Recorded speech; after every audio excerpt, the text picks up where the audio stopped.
great condition no matter what the issue may be. We offer roof inspections, roof repairs, and if needed, a full roof replacement. We help determine if there's a problem with your roof and advise you on the most cost-effective way to handle it. Contact us today at roofworks.com.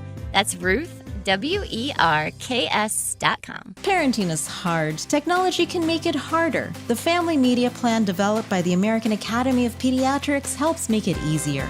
Go to healthychildren.org/media plan today to create the media plan that's right for your family. This hour of the Triangle Sports Leader is powered by Ritchie Law Firm, injury lawyers. Ritchie Law is on top of it. Go to ritchielaw.com. That's ritchielaw.com. They score! The ACC is looking like a one-bid league. You have to go all the way down to number 14 to find Virginia, which means they're probably going to backdoor their way into this field for the second straight year with their conference champion being guaranteed a spot. The ACC runner-up could be in a real predicament. And then finally, when you look at this bracket, you see the SEC in great shape with 4 teams at the top there that should be locks, but don't count out the possibility of a 5th team sneaking into this.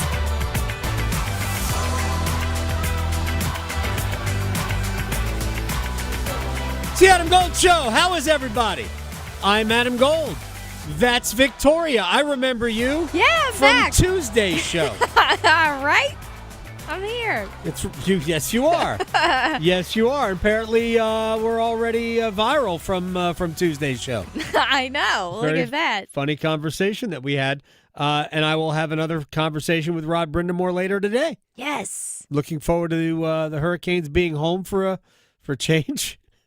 I know. We've not They're seen a done lot of home games with the fried food tour. So that's over. Then they had the 2-game Northeast trip. Boston not successful. New York very successful. Minnesota tonight. Buffalo Saturday. Back on the road to Toronto. My head's spinning. So what a game to turn things around on too. No, the Rangers game. Yes. That was phenomenal. Pyotr was so good. Pyotr Kochetkov was excellent. Probably won't talk to Rod about that, at least for the pregame chat, but I might just ask him about it, off mic, just to hear him talk about it again, because Pyotr was so good. So I trust you. You had a good midweek, whatever. You didn't go like to Tibet to get your hair done or anything like that, right? No, not this time. No, this was hey, let's do things like laundry, and Biff got a bath. That probably takes all day just to dry him. Because when he gets a bath, basically I do too. Like, right. He's just so big. There's just so much of him. So. Oh, I could just Biff's loving that. Oh yeah. You know what I found though that I think he enjoys, which most dogs don't, but he's spoiled rotten. It's so cold outside because he's so big. Sometimes it's just easier to give him a bath with a hose, right. whatever. But cold. He gets chilly. It's very cold. This is my brain. Because he's a sweet little boy. When I bring him in, I will use a hairdryer. Hairdryer, yeah. Oh, he loves that. He just sits there and he takes it. And I'm like... It's like, well, sure, like they stick their face out of the car window. Yeah, exactly. They want the wind. Exactly. And this is warm, so yeah, he just sat there loving it. I'm like, "What? Are you okay? Okay, all right." I brought both dogs to the vet like 3 weeks ago, and Harry at the corgi's terrified of the car. Oh. But Earl's like, "Let's go." Yeah. Got his head out the side window. I opened up the sunroof. He's like, "Oh, can I get up there?" No, yeah. It's kind of inconvenient. Yeah, he knows what's happening. Love the wind. Yeah. Oh my gosh. When I used to have the Jeep. Oh, he was all about it. I'm sure. Oh man, take the top off, Dad. Yeah, what are we doing? Are you asking me that in English? Sun's out. Yeah, so. Exactly. Oh man, that's good. Well, good for Biff. I know. Yeah, he loved it. Squeaky clean. Oh yeah. All right. The clip that we heard there. I wanted to talk about this in the beginning, so we might as well start with it. But yeah, that's what I meant. Oh, real quick before we get to what Heather Dinich was saying. The Hurricanes activated Keandre Miller, so they're not activating him if they don't expect him to play. I expect number 19 in the lineup tonight. Looking forward to starting to get whole on the back end. And we'll see how Carolina... I've said this many, many times, talked about it in the podcast, talked about it here yesterday. Carolina's offense will improve as they get their pieces back on defense. Because what Carolina does is that they control the game through their defensive core. That leads to puck possession, and that leads to Carolina's offense. So Miller hopefully will get Slavin back soon. Goss to spare. See how long it takes with these other injuries. But Eric Robinson, by the way, skated yesterday, practiced, with a yellow non-contact jersey. But if he's on the ice, then he can't be that far away. Baby steps. So, like to see Eric Robinson back because he was playing really, really well. All right, to what Heather Dinich had to say. We had Chip Patterson on yesterday. And you can read into the college football playoff rankings whatever you want. I mean, it's fine. The ACC's highest-ranked team was Virginia. And then they were basically, 4 out of the next 5 were all ACC schools. And people are losing their minds because, well, it's one bid. And that could be the case, by the way. And I said this yesterday. I am not going to be intellectually dishonest about this and scream, rant, and rave that the ACC is getting screwed when nothing really matters yet. But the Atlantic Coast Conference kind of put themselves in this position for a number of reasons. And by the way, this doesn't mean they don't have good teams. I think we kind of lose sight of this whole thing. Like, we have become so focused on the playoff. If the NCAA men's basketball tournament were 24 teams deep, we would lose our minds if our favorite school, which we always thought would make the tournament, didn't make the tournament. But it doesn't mean you're bad. Right. There's literally, if I could use the SEC as an example here, and then I want to talk really about the Atlantic Coast Conference, but if I could use the SEC as an example here, they have a whole mess of programs that believe it is their birthright to win. Alabama, Texas, Georgia, LSU, Oklahoma, Tennessee, Florida, been a minute, Texas A&M, just ask them. That's 8 schools. They can't get more than 5. Actually, they could if the Big Ten cooperated. But this year, the most they're going to get is 5. Unless Notre Dame falls apart, which theoretically they could get 6 then. And I guess Notre Dame could lose. But the bottom line is that not everyone can win. And I didn't even mention a program like Ole Miss, who right now is a playoff team. Vanderbilt, until the recent loss, was a playoff team. Yeah. So Arkansas believes Arkansas and Auburn just fired coaches. They believe they should be in the mix all the time. Whether that's realistic or not doesn't even matter. Auburn's won 2 national championships. Cam Newton won a title. Mm-hmm. Right? Arkansas has been in that mix. They've been a playoff ranked team. Haven't been in the playoff, but they have been ranked in the playoff. I think in one year the SEC debuted as when we just had 4 as the first 4 teams. Ole Miss and Mississippi State were 1 and 2 in whatever order it was. So I'll just go back and say it again. Not everybody can win. And we have completely lost the plot when it comes to this because we are so focused on only the playoff. It wasn't this bad when it was only 4 teams. But now that it's 12 teams, and Deb, I want to bring in a clip from Dabo Sweeney here because he's right about this. That as the playoff got bigger, the pressure grew to make it. Here's Dabo. Oh, God, here goes Sweeney's getting on a soapbox again. It'll be y'all write a million articles and clickbaits and all this. But we've lost our way. I mean, we've created an NFL model, but the NFL's 32 teams and 16 spots. So it's the NFL is designed to be 8-8 or 9-8. That's the design of the league. And half the league is getting in the playoffs. So all year long, you have a chance for the playoffs. Even if you have a losing record, you could win in your division and you go to the playoffs. And that's what's driven that. But we got 136 teams for 12 spots. And so now we've made it all about the playoffs, and so people are losing their jobs.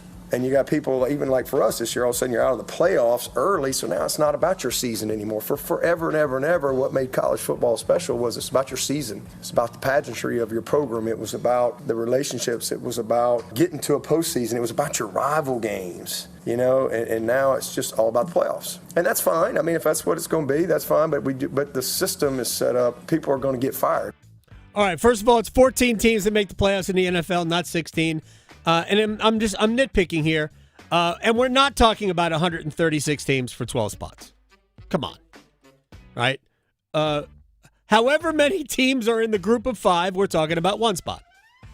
Those teams are fighting for 1 spot, and I think we could probably cut off at, let's just say, 40 teams that realistically have chances to finish high enough, do well enough in the Power 4 leagues to, be fighting it out for playoff spots. But I am just nitpicking. The larger point is 100% correct. And it's not just with this playoff. It began when the BCS began.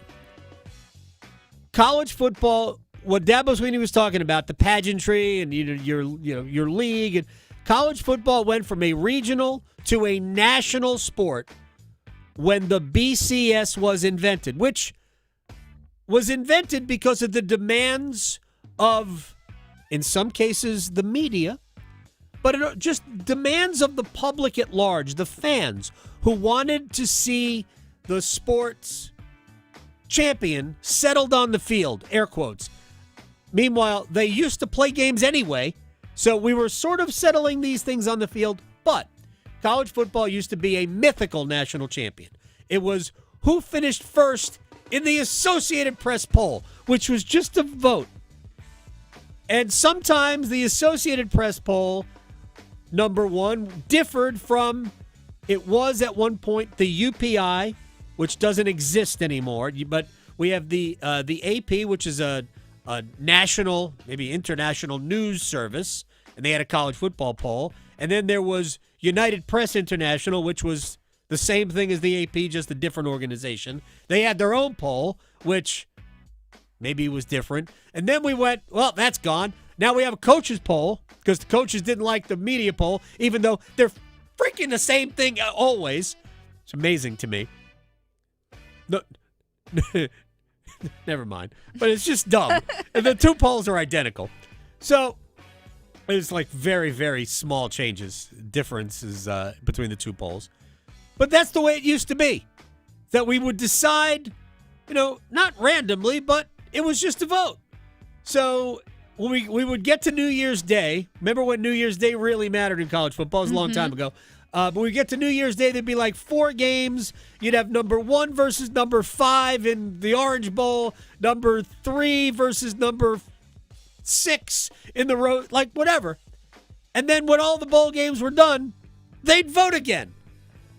And who knows? You can go from 4 to 1, without beating number 1. It was just weird. Anyway, but that was college football. It was very different. And then we got into the BCS era where we determined through a formula using a lot of computers who number 1 and number 2 were. They would meet in the BCS championship game, and the winner was the national champion. That was everybody agreed on that. And then the coaches decided that, well, I didn't like the way the computers spit out this, so let's pretend to not understand the formula, which was a complete joke, but it was bought by the general college football population, and we dumbed it down. And we sort of lessened the impact of the computers. Anyway, without getting into a full history of college football and how we view all these things, where we are today, Dabo Swinney is 100% correct. It's all about what you do for the playoff. Did you get in? Nope. Your season sucked. Unless you've got perspective, right? Unless like if Vanderbilt misses the college football playoff, I'm pretty sure Clark Lee isn't, worrying about his job. But, and not that Dabo is either, but they missed the college football playoff. They made it last year because they won the ACC. They won the championship game. They got in there and beat SMU. So Dabo's not going to get fired. We don't have to belabor that point. But for a school like Florida, which remembers the glory days of Steve Spurrier and the wild, out-of-control criminal days that had success of Urban Meyer, they remember that and go, that should be us all the time.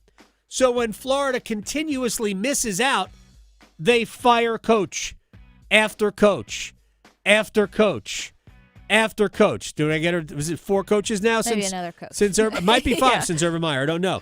And they'll fire the next one too because it's hard to win. What is going to be the reaction in Oklahoma when Brent Venables when he doesn't make the playoff 6-7 years in a row? What is going to be the reaction there? What will be the reaction in Tennessee when Josh Heupel can't get back to the playoffs? It's hard to win. And when you play in a league like the Southeastern Conference where you've got Alabama and Georgia, which pretty much should win every year, right? I don't know. Maybe not. Maybe we'll go back to a time when Alabama didn't win every year. Or we'll go back to that time where Georgia didn't win every year. But it's hard. And it's hard to break through. And when schools like this find it, when Texas and Oklahoma joined the SEC, I said it at the time, get used to losing 3 or 4 conference games a year, which they did not really have in the Big 12. Oklahoma and Texas ran that league. Now, Texas underachieved a lot in the Big 12. Oklahoma didn't. Oklahoma pretty much had their way of that league. And now we see what happens when you go on that side. So getting back to what Heather Dinich said, real quick, because that's how we started this. The ACC's got 4 teams, maybe 5 teams still involved, right? You've got Georgia Tech, Virginia. Actually, no, they have 4 teams in terms of the playoffs. Georgia Tech, Virginia, Louisville, and Miami. Those are the viable playoff teams. Nobody else, unless Duke gets into the ACC championship game and wins it, they're not going to the playoff because they've already got 3 losses. Let's see how many games these teams win between now and the end of the year. No more than 2. You can't lose more than 2. You have no chance to get in the playoff for these teams if you lose more than 2. Miami's already at 2. They can't lose again. And let's see what happens to teams between, say, 6 and 13. Before we lose our collective shampoo. All right? And then we can make an assessment of what the problem is. I told you what the problem was at the beginning of the season. Stop scheduling teams that you can't beat and that ultimately drags you down. I will forever scream about this because I am right about this. It's really cool. Look at all these great teams we played that we don't beat. And that at the end of the year, when we've got one more, it only takes one additional loss to sour you. Should Pitt have beaten either Cincinnati or West Virginia? Heck, they should have beaten West Virginia. They stink. But you don't have to play them both. Not to mention, does Pitt play Notre Dame this year? Like, if you're a team like Pitt or Boston College or, anybody in the ACC, when you have Notre Dame on your schedule for, in a given season, that's good. That should be your non-conference game. And then schedule 3 wins. And, well, now we're going to schedule 2 wins because we're playing 9 league games. And move on. And win those other 2 games and give yourself a better record. Did this really need a rant on a Thursday? Sometimes you just got to rant. Probably not. I worked myself up into that. I apologize. All right, let's get to some Carolina Hurricane stuff.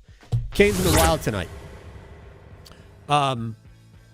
It'll be a milestone night for Eric Stahl. For Jordan Stahl. That other Stahl guy. Yeah, the true Hurricane Stahl. Because tonight, he will become the all-time games played leader in Hurricanes history. In New York, he played in his 909th game. That's how many games his older brother Eric played for the Hurricanes. Tonight, 910, he will become first all-time. And it's pretty cool. It's hard to believe that he's already played more games for the Hurricanes than he ever did with the Penguins. And, I mean, so he is, to me, more associated with this franchise than that one, even though his name's on the Stanley Cup with that one. But it is amazing that I saw every game, within reason. I mean, I didn't watch every single game that Eric Stahl played in his career. Goes back to 2004. He was the 2003, 2004, second overall pick. But basically, I watched his entire career with Carolina. And I remember when Jordan was brought here. He was brought here to team up with Big Bro. They were going to bring this franchise back to where they belonged. And it never happened. And Eric was eventually traded. And Jordan, which I felt so bad for him, like, it's still his brother's franchise, but you're here type of a deal. But now it's his. It's just his. And he's been a great Hurricane. And unfortunately, there'll probably be some sort of a recognition of that today. What is Carolina's record when we recognize stuff like that? Ooh. Right? Like whether it's, his 1,000th game or 1,100th game, whatever it was, it's no good. No. Don't even acknowledge it. It's like the new Hulu jinx. Yeah, right, exactly. We went a year. We can't recognize. Without winning a game on Hulu. It's just another day. They should have blacked it out on YouTube TV then. So, like, part of me just hopes that they just flash it up on the screen and move on. Yeah. Don't really announce it. Don't do anything beforehand. Yeah. By the way, it's Women in Sports Night at Lenovo fun. Center. Yeah. So be like a slightly later puck drop, like 7:12 tonight. It's cool. We have a 7 o'clock start. Anyway, I think it'll be Frederick Anderson tonight. We don't know. They didn't skate this morning.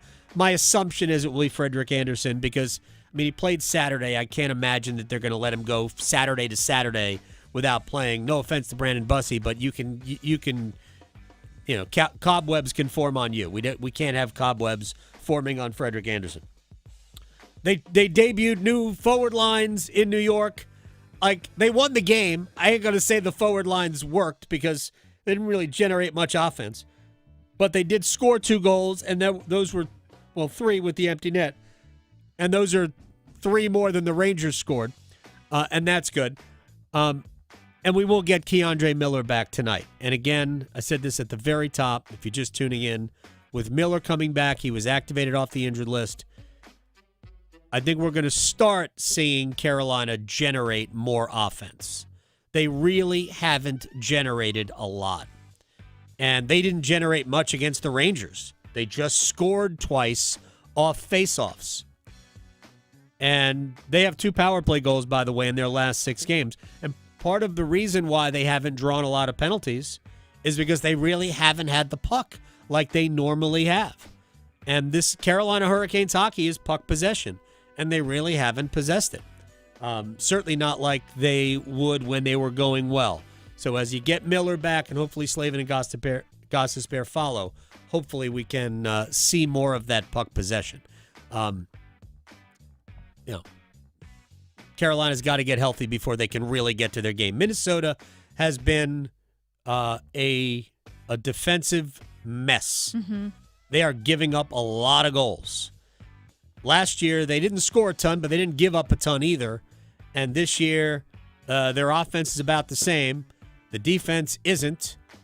They're like negative 0.8 goals per game, something like that. And Kirill Kaprizov's still a superstar, and he's still a headache walking. He's got 18 points in 14 games. But he's the only, he's the outlier. Matt Boldy's a good player, and Marco Rossi's a good player, and they've got good players, but he's the star. Everything revolves around him. So we'll see. Carolina hadn't had great success shutting him down, but that's the mission tonight. Limit him, and you're probably in pretty good shape. They do have a lethal power play. Yes. Absolutely lethal power play, and they've scored 3 out of their last 6 tries. They're over 30% on the season, which is more than they have. As a matter of fact, Kaprizov has 5 power play goals himself this year. The Hurricanes have 4. Wow. Yeah. That's a lot. Versus not a lot. Anyway, so that's tonight at Lenovo Center. When we come back, the Steelers, who won their game at home to Indianapolis, go back on the road on Sunday night. They will be in Los Angeles, take on the Chargers. We'll talk a little bit about the Aaron Rodgers experience as we move into the second half of the year and the rest of that division and the AFC with Brooke Pryor. Our friend joins us next. Asheville to Wilmington, Boone to Durham, The Adam Gold Show on the North Carolina Sports Network. Hey, Carolina Panthers fans, it's Dennis Cox from 99.9 The Fan. For all the inside information on your team, join me and my co-host, WRAL TV's Chris Lee, for our podcast, Panthers Playbook, presented by Wake Orthopedics. In every episode, we'll keep you up to date on your Panthers, and we'll do it with access only we can provide. Locker room insight, exclusive interviews, and in-depth looks at every Panthers game. Follow and subscribe to Panthers Playbook wherever you discover your favorite podcasts or watch on YouTube. Holiday scratch-offs, what a gift it. Let some dream just for a bit. Ski trip, cruise ship, sports car, pristine yard, courtside seats, fancy meats. Holiday scratch-offs can't be beat. Give the gift of what if from the North Carolina Education Lottery. Must be 18 to play. Approximate overall odds of winning range from 1 in 3.19 to 9.95. Problem gambling helpline 877-718-5543. This is the story of the one. As a custodial supervisor at a high school, he knows that during cold and flu season, germs spread fast. It's why he partners with Grainger to stay fully stocked on the products and supplies he needs, from tissues to disinfectants to floor scrubbers. Also that he can help students, staff, and teachers stay healthy and focused.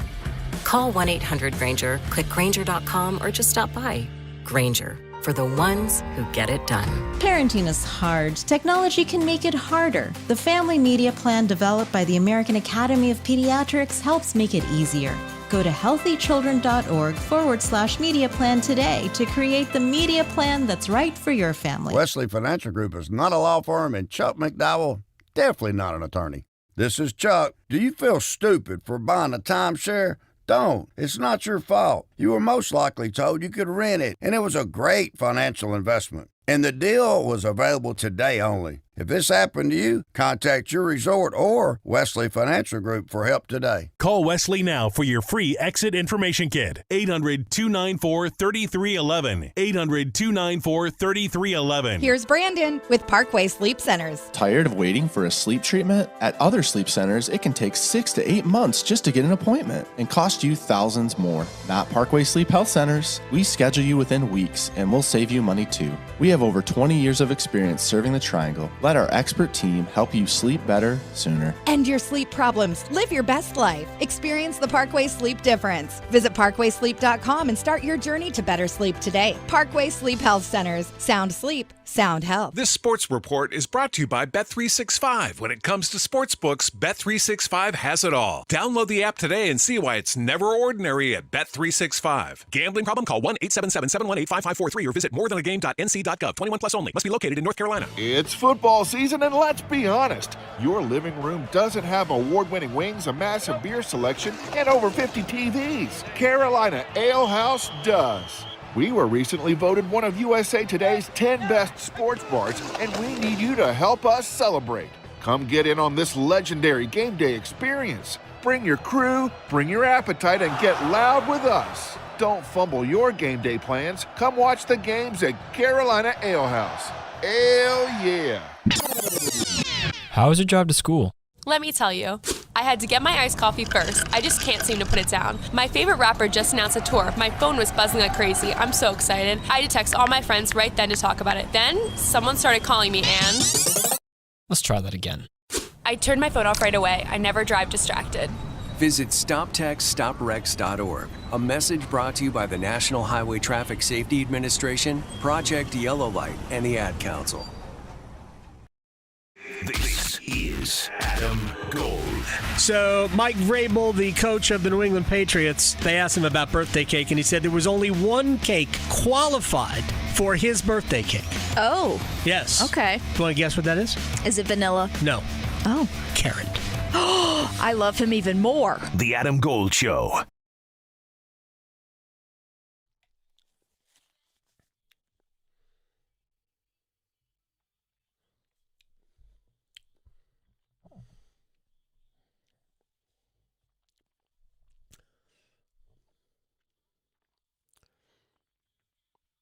It's the Adam Gold Show. I am Adam Gold. I love talking about the Pittsburgh Steelers, not because I have some great love for the Pittsburgh Steelers, although I do have an infatuation with Mike Tomlin. But we get to talk to Brooke Pryor from ESPN at BE Pryor on Twitter. She joins us on the Adam Gold Show. How are you, my friend? I am wonderful. The sun is shining in Pittsburgh, and we have like real transitional fall weather where I'm not like bundled up or sweating my butt off. So, you know, this is the dream. And then you get to go to Los Angeles coming up. And the sun will really be shining there. I leave tomorrow afternoon. I cannot get there soon enough. All right, I need from you. Have you been in SoFi at all? I have a couple times. It's an outdoor indoor facility, right? Yes, something that can only exist in Southern California. It is a really bizarre, like it is very much like it feels indoor, but it is outdoor. Like you can feel the temperature outside. It's bizarre. It's very new age, and again, very California. I dig it. It's like there should be a pool really like nearby, right? That's the one thing that's missing is it needs a pool and also somehow a view of like the Hollywood Hills. But other than that, very Southern California. All right, so the Steelers went through it for a couple of weeks. You lose at the Bengals, which is I would list unacceptable, although it came on the heels of Mike Tomlin complaining that the Browns traded Joe Flacco within the division, and he couldn't believe that they would do that, help a team out in your own division. And then the Bengals and Joe Flacco burned the Steelers with that. Then you lose to the Packers, which was a great game, and that, to me, looked like a Packers team that was headed for the Super Bowl until we saw them this past weekend. But this is the NFL. You turn around and beat a team that everybody thought was the best team in football, in the Colts. So what do you make of who the Steelers are? With now, 8 games left in the season? I feel like this is a version of the same season that I've covered for the last 6 years. I mean, they keep you guessing, right? I mean, there have been seasons where they've gotten off to a 10-0 start a couple of years ago, and they fell apart down the stretch. Mm-hmm. Last year, I think it was 7-2 or 8-2, and then they fell apart down the stretch. This time they fell apart early, and then they picked up the pieces last week, so a little bit different here. I think that there's something to be said for the simplification of the defense. And a lot of that was by necessity last week because they had so many injuries in the safety position. They were missing their top 3 safeties. Jalen Ramsey has to move to free safety. Kyle Duggar's brand new, comes in, starts, plays all but 1 snap. Ramsey played every single snap at free safety. And because of that, we just finished talking with defensive coordinator Terrell Austin, and he was saying, like, well, we had to do that. So we ended up being in our base defense for a lot of the game and had to take some calls out just because guys didn't know them. And I kind of wanted to say, and I did say, do you consider playing more base going forward, like this week against the Chargers? And he just said, we'll see.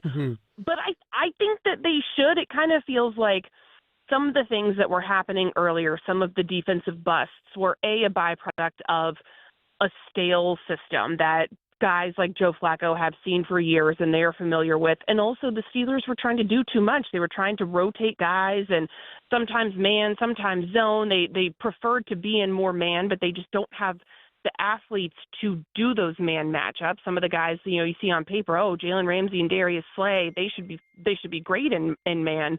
But the reality is that they are past their prime in that way. So I think it makes sense that you have to more tailor this defense to the skill set that these guys have and not the reputation that they brought in with them.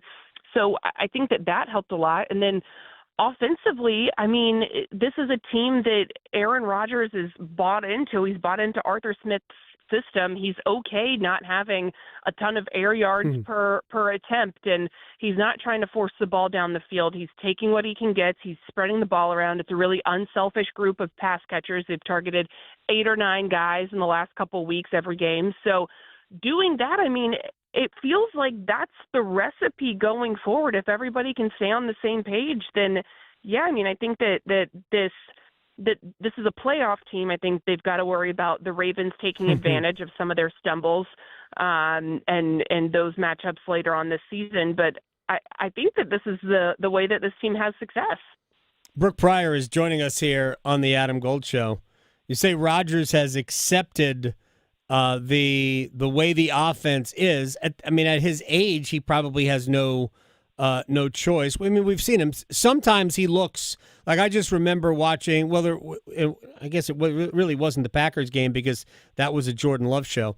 But I go back to games earlier in the season, and within the same game, you would see great Aaron and bad Aaron. And I guess that's what happens when you're 41, right? Right, exactly. And I think that we've seen more good Aaron than bad Aaron throughout the course of the season. We just talked with Arthur Smith, and he said, he hasn't been moving like a guy that is 41 years old. And I think that that's really accurate. I think that he's gotten more mobile as the season's gone on. Not necessarily, a full dual threat quarterback by any means, but he's moving well for 41, almost 42 years old. He still has arm strength, but I think the difference here versus the Jets is that he's not trying to take over the offense. There isn't a power struggle that we thought might happen because of the way that he used to want to play and the way that Arthur Smith wants him to play. I am interested to see how Marquez Valdes-Scantling ends up fitting in with this group. He just signed to the practice squad. He is good friends with Aaron. His locker is right next to Aaron's in the practice facility. So how does that dynamic end up working out, especially when there are so many guys here that have been unselfish? How does this pre-existing relationship affect that dynamic is something that I'll be watching. But, so far so good. Yeah, I mean, I saw the quote from MVS that the reason he came to Pittsburgh was because of his relationship with Aaron.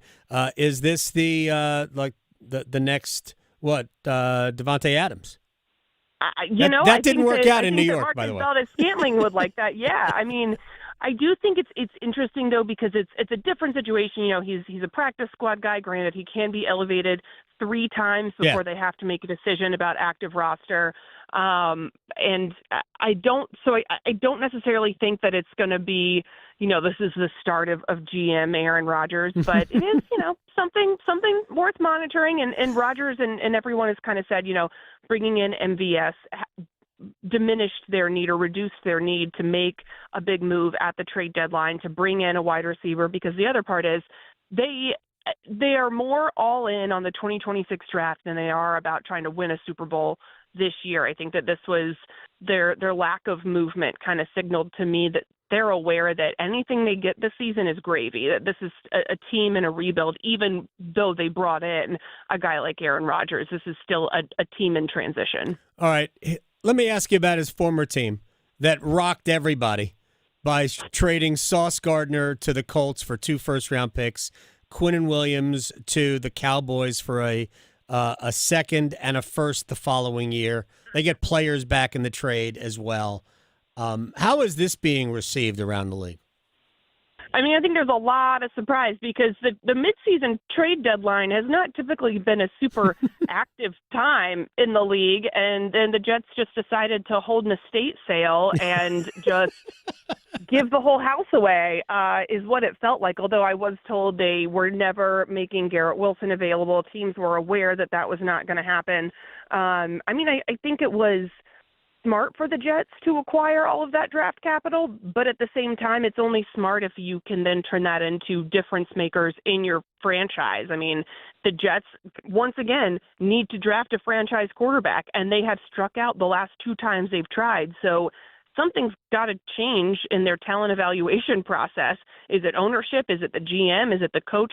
Something has to change because they keep not producing, not getting who they should be getting with these picks. So I do think it was smart on the Jets' part. I think that there's some thought around the league that seeing the Cowboys give up that amount for Quinnen Williams, yeah, I mean, he's a good player, but it felt like a makeup type of acquisition after losing Micah Parsons. You know, gee, you didn't actually have to give up all that draft capital if you had just paid Micah Parsons. It felt like Jerry scrambling, like, oh, crap, I didn't mean to do that. Here's Quinnen Williams.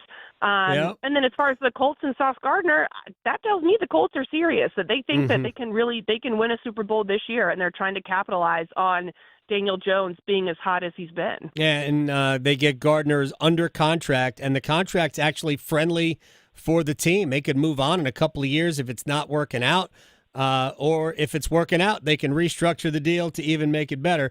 I'm actually surprised that the Jets didn't trade Breece Hall since he's a free agent after the year, and I find it hard to believe that Breece Hall is going to sign on for a rebuild, but whatever. I think he's one of the best running backs in football. He would look great in a Steelers uniform, by the way. I mean, no offense to the guys they got, but I think Breece Hall is an absolute stud. I mean, I'm surprised the Jets haven't done that. I know you at least keep one eye on the Carolina Panthers. Let me just ask you this, Brooke Pryor, ESPN, covers the Steelers. Change in mindset for them. It's easy. I shouldn't say easy. It's easier to choke the life out of a game when you're playing in Green Bay because you know your path to winning is just to make the game unwatchable, slow it down, limit possessions. And I don't think they're going to do that against the Saints, and they're favored. They haven't won a game when they were the favorite in 4 years, week 3 of the 2021 season, the last time they did that. What do you think that's about? That is interesting. I did not know that. Maybe it's, they need to believe that they're the underdogs every week. Like Vegas needs to stop favoring them because then, you're playing from feeling like, well, everybody's counting us out. Nobody thinks we can win. And once, you start to give them a little bit of confidence and give them the vote of confidence from Vegas, it messes with the organization's head. I don't know. There's something weird there. I like watching the Panthers, even though it was unwatchable last week. I think that they're really fun. It is. I can tell you that my husband Teddy has been a lot happier as a Panthers fan. It has not been like as gloom and doomy as it usually is this time of year. Like he usually would not even watch a game, and now he's like not afraid to turn it on and have it on in the background. Terrified. So that's.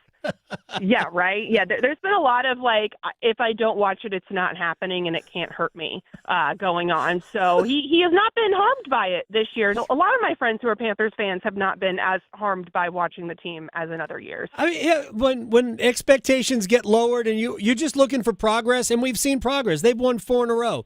They lost the game to the Bills the week before. My fault. So they have won 4 out of 5. I mean, that's pretty good. There's a lot of teams that can't say that in the NFL. There's a ton of teams that can't say that in the NFL. Final thing for you, Brooke Pryor, and it speaks a little bit to the team that you used to cover, the Kansas City Chiefs. The Chiefs and Bills played their annual game. It seems like they're always in Buffalo during the regular season. And the Bills have now won, I believe, 5 in a row in the regular season from Kansas City. Of course, Kansas City doesn't lose to them in the playoffs. When they eventually meet in the playoffs, will the result be what it's always been? Or did we see some indication on Sunday that this might be the Bills' turn? Well, I will say Kansas City has to get to the playoffs. And I know that it's crazy to consider a playoffs without Kansas City, but their issue is that they started out in a hole. They couldn't really afford, and they still can't really afford to take too many more losses. They're not leading their own division. They, at this point, are on the outside looking in. I know the Chargers, I think, are going to falter a little bit with the injuries that they've had. But I think that if we did see another Kansas City Bills game in the playoffs, I could easily see it going back the other way. I was very surprised by the outcome this last week because I had not been very impressed with the Bills' defense. They were really hurt. I also didn't think that the Bills' wide receivers had been much to write home about, but they got it done in a similar way that the Steelers are getting it done. They've been really targeting and using their tight ends, and that worked. And Josh Allen was pretty good. I mean, he had one of his best games. What was that, like a 80-90% completion percentage? Yeah. Like that's pretty good. And it was a very uncharacteristic Patrick Mahomes game. So I think that it's a toss-up that it could easily go the other way in the playoffs, and as we know, it has. But I mean, the thing is, the Chiefs have to get to the playoffs this year. Just because you pass the eye test and you look like a dominant team in some games, the record is still the record, and you might look better than your record, but you're not going to make the playoffs just because you're playing like you should. You actually have to have the right record. The numbers have to work in your favor there. Yeah, they have the Broncos on the road next week. They're off this week. The Broncos on the road next week. The Colts at home.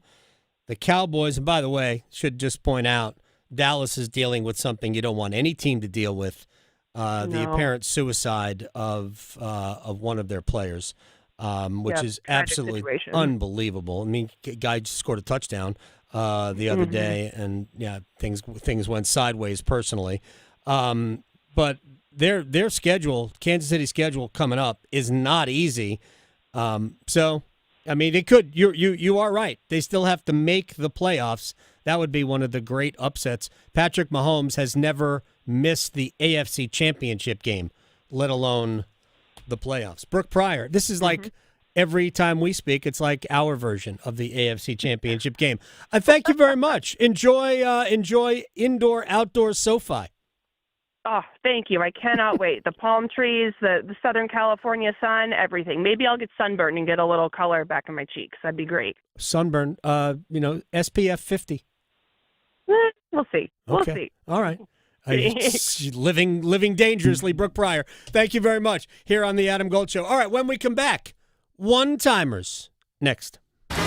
Because your fantasy football team needs all the help it can get, the Adam Gold Show on the North Carolina Sports Network. Hey, it's Adam Gold from my friends at FanDuel, America's #1 sports book. It is Thursday, and it is time for FanDuel's Thursday Touchdown Jackpot. I make it sound so big because it is, because you can win a share of $2 million in bonus bets every week. All you got to do, pick a player to score an anytime touchdown. If he scores the first or last touchdown of the game, you win your bet plus a share of the bonus bets. Wow. FanDuel.com/AGS. FanDuel.com/AGS. $2 million in bonus bets awaits with FanDuel. 21 and over and present in North Carolina. Opt-in required. Must apply profit boost token on select market. Prize pool to be split equally among all eligible participants who made the correct first or last touchdown pick. Bonus is issued as non-withdrawable bonus bets, which expire 21 days after receipt. Restrictions apply. See terms at sportsbook.fanduel.com. Gambling problem? Call 877-718-5543 or visit morethanagame.nc.gov. North Carolina ranks second in the nation in potential agricultural land lost by the year 2040. The NC Forever Farms program supports the preservation of family farms through permanent agricultural conservation easements and has received a record number of applications for 3 straight years. Landowners interested in preserving their working farm through the Farmland Preservation Division of the North Carolina Department of Agriculture and Consumer Services can learn more by visiting ncadfp.org. We had to exit the home pretty quickly because of how quickly the water came in. It was just really vital to me whenever all the public service announcements were going out, that we needed to get our water tested. We need to, get in the field and start helping people disinfect their water supplies. It's really critical to their health to be able to have that safe drinking water. They were reaching out to me to make sure that I knew that there were resources available. NC Public Health, everywhere, every day, everyone. Your background may not include agriculture, but 2 years at the Agricultural Institute will prepare you for a career in it. Whether you are a military veteran with an arsenal of skills, kickstarting your second career, or about to graduate high school, the Agricultural Institute at NC State University is the right place for you. Nurture your passion and find your career. Learn more about our program online by searching NC State Ag Institute. 2 years, 1 degree, endless possibilities. You don't need a 4-year degree to have a rewarding career that makes a difference in people's lives every day. As a public power line worker, you'll build and maintain a locally owned and operated electric system to keep the lights on in your community. 4 months in a community college program provides the training you need to begin your career as an apprentice line worker in public power. And being a local government employee in North Carolina comes with excellent benefits. To learn more about line worker and other public power careers, visit electricities.com. The North Carolina Healthcare Association invites you to listen to this month's podcast, Conversations on the State of Healthcare. This month, we dive into a project that's making big waves in Charlotte and beyond. It's called The Pearl, a bold reimagining of how healthcare, education, and innovation come together. My guest, Hillary Crittenden, leads operations for The Pearl and has played an important role in its growth and development.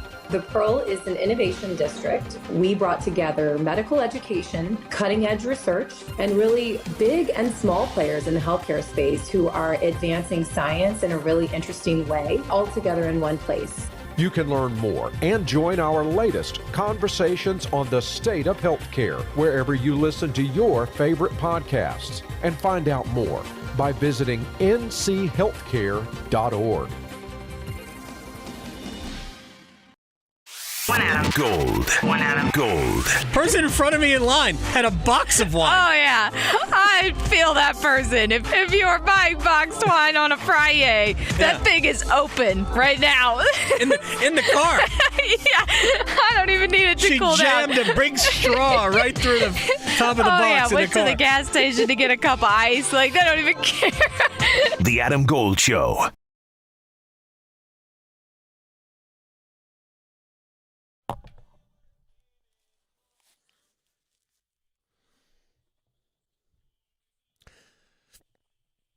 It's the Adam Gold Show. I'm Adam Gold. Victoria on the ones and twos. Before we do one-timers and invite you to join the fun, go to YouTube, watch the show, search Adam Gold Show or 99.9 The Fan, or you can simply download the 99.9 The Fan app. It's great. Gets you right to us.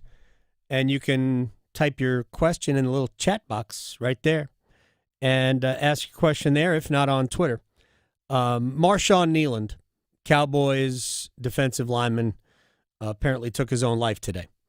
That was the cause. That's what the recent story said. There was a police chase. Nobody knows the details of why these things happen. It's just an unbelievable tragedy. 24-year-old, second year in the league, and again, don't know what his life, what his existence is, what all of that, what troubled him, but took his own life, and that is absolutely tragic. Yeah. So there's nothing to say after that other than, Be kind to people. Check on in. your people. Check in on people who might be having a tough time. Yeah. All right, let's do one-timers. Kicking things off today, like you mentioned, our YouTube stream, you can leave them there or add us on Twitter. And this one from Micah: which Cane will be the first to drop the gloves and get a, quote, fighting major? That's a serious fight. We haven't had one, right? During the regular season. We had them in the preseason. We had fights in the preseason.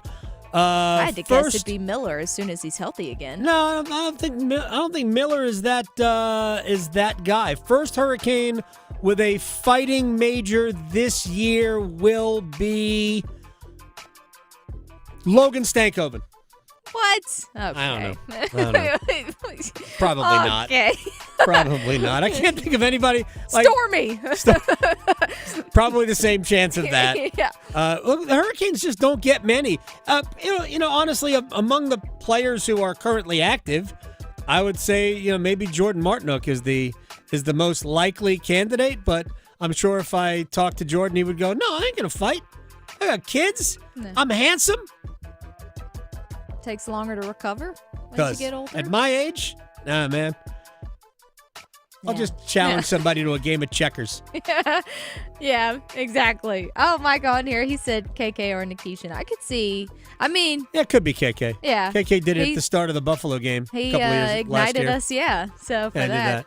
And honestly, the way he's playing, he might want to that's what we need him for, tap apparently. into that at this point. Yeah. He's been all over the place. Exactly. Well, next up from WM, Jarvis has been the MVP of the Canes season so far, but who on the blue line deserves some recognition in light of our injuries? All right, I don't think he's been the MVP.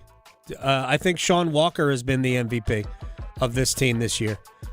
Walker leads the team in minutes. He has been a rock. Now he's doing power play duties. And coming up on the outside right now is Alexander Nikishin. It's really one of the more impressive parts of what Carolina has been about so far. The kid he's getting better and better every game.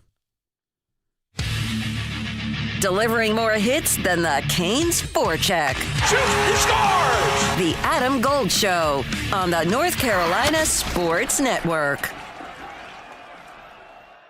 The road to college football's national championship runs through 99.9 The Fan. The ACC, the SEC.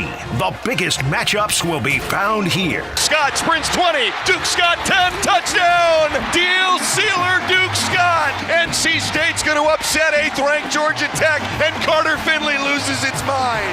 College football on The Fan is powered by Wake Med, Roofworks, and Wilkinson Chevrolet Cadillac GMC in Sanford. Okay, I have to tell you, I was just looking on eBay where I go for all kinds of things I love, and there it was. That hologram trading card. One of the rarest, the last one I needed for my set. Shiny like the designer handbag of my dreams. One of a kind. eBay had it, and now everyone's asking, ooh, where'd you get your windshield wipers? eBay has all the parts that fit my car. No more annoying. Just beautiful. Millions of finds, each with a story. eBay. Things people love. Actual price will depend on product and subscription plan. Featured products are compounded drug products, which the FDA does not approve or verify for safety, effectiveness, or quality. Prescription products require an online consultation with a healthcare provider who will determine if appropriate. See website for details, restrictions, and important safety information. Want a boost in and out of the bedroom? Hims has you covered. Introducing a new 2-in-1 approach to level up your game. Tadalafil for better bedroom performance and zinc for testosterone support. Turn things all the way up and find affordable treatment options at up to 95% less than brand names at hims.com/joy. That's hims.com/joy. The next disaster is coming. Make a plan. Keep extra medication on hand. Make copies of important documents. Stay informed and be ready. Learn more at americares.org/sendusin. What if you could pull up to $500,000 in cash out of your home and drop your mortgage rate down to 4.99% APR? Hey, it's Dennis Cox. Right now at Loan Pronto, they've got the lowest rates in 3 years. With Loan Pronto's Rapid Equity Loan, you can get your cash in as little as 3 days. Pay off all those high-interest credit cards and even skip your next 2 house payments. One client just got $300,000 approved in under 24 hours, paid off their debt, paid off 2 car loans, and saved $2,100 a month. One call, life changed. There's no wait, no hard credit pull up front. You probably won't need an appraisal. Just fast, easy cash from your home's equity. Rates are at a 3-year low. Act now. Call 919-381-1760 or visit loanpronto.com for your free instant home appraisal. See how much cash you can get today. Loan Pronto, A+ rated with the BBB and nearly 2,500 5-star Google reviews. Call 919-381-1760 and see how much cash you can get today. Loanpronto.com. Equal housing lender, NMLS 166171 on approved credit. Visit NMLSconsumeraccess.org. Progressive knows there are some surprisingly expensive things in life, like rugs. People say a rug would really bring the room together. And sure, you don't know what that means, but it sounds important. Suddenly you're using words like jute and sisal. Then you see the price and lose it, because how can the thing you walk and spill on cost so much? So you devote your life to taking down Big Rug. But then you remember that switching your home and auto to Progressive could save you hundreds. So, looks like Big Rug is safe. For now. Progressive Casualty Insurance Company, affiliates, and other insurers. Not available in all states. Is going to your local bar the worst part of your day? The bartender ignores you, mediocre food, warm beer? Then why go there? Take 5 minutes and drop in at Sharky's, where they'll give you a free evaluation, and you can learn about all the bars that you shouldn't go to. Sharky's has helped thousands find the right bar to hang at. What are you waiting for? Sharky's evaluation could be the cure to the worst part of your day. Change your bar, change your life. Sharky's, 5800 Durley Road by the Shell Station. I'm attorney Brian Ritchie. Workers' comp can be tricky, but my law firm will be on top of all the complicated paperwork and sneaky deadlines so that all of your I's are dotted and T's are crossed. If you've been hurt on the job, I'm on top of it. Contact us at ritchielaw.com. Broadcasting live from the Lenovo Studios. WCMC HD1 Holly Springs. 99.9 The Fan. The Triangle Sports Leader. You're listening to The Adam Gold Show. It's all about the infrastructure around you. Who's that individual there with you? What's that system like for you? And Drake Mays now has Mike Vrabel as the head coach who wins football games, and Josh McDaniels, who's kind of the quarterback whisperer and has been. So it's Drake May with the right people, and that's usually what matters the most. A lot of these quarterbacks are ruined, I always say, by the organization, by the people around them, not having the right system, the right coach, the right personnel. But usually the organization, I'd say 8 times out of 10, ruins the quarterback more than the quarterback is just a bust who can't get it done.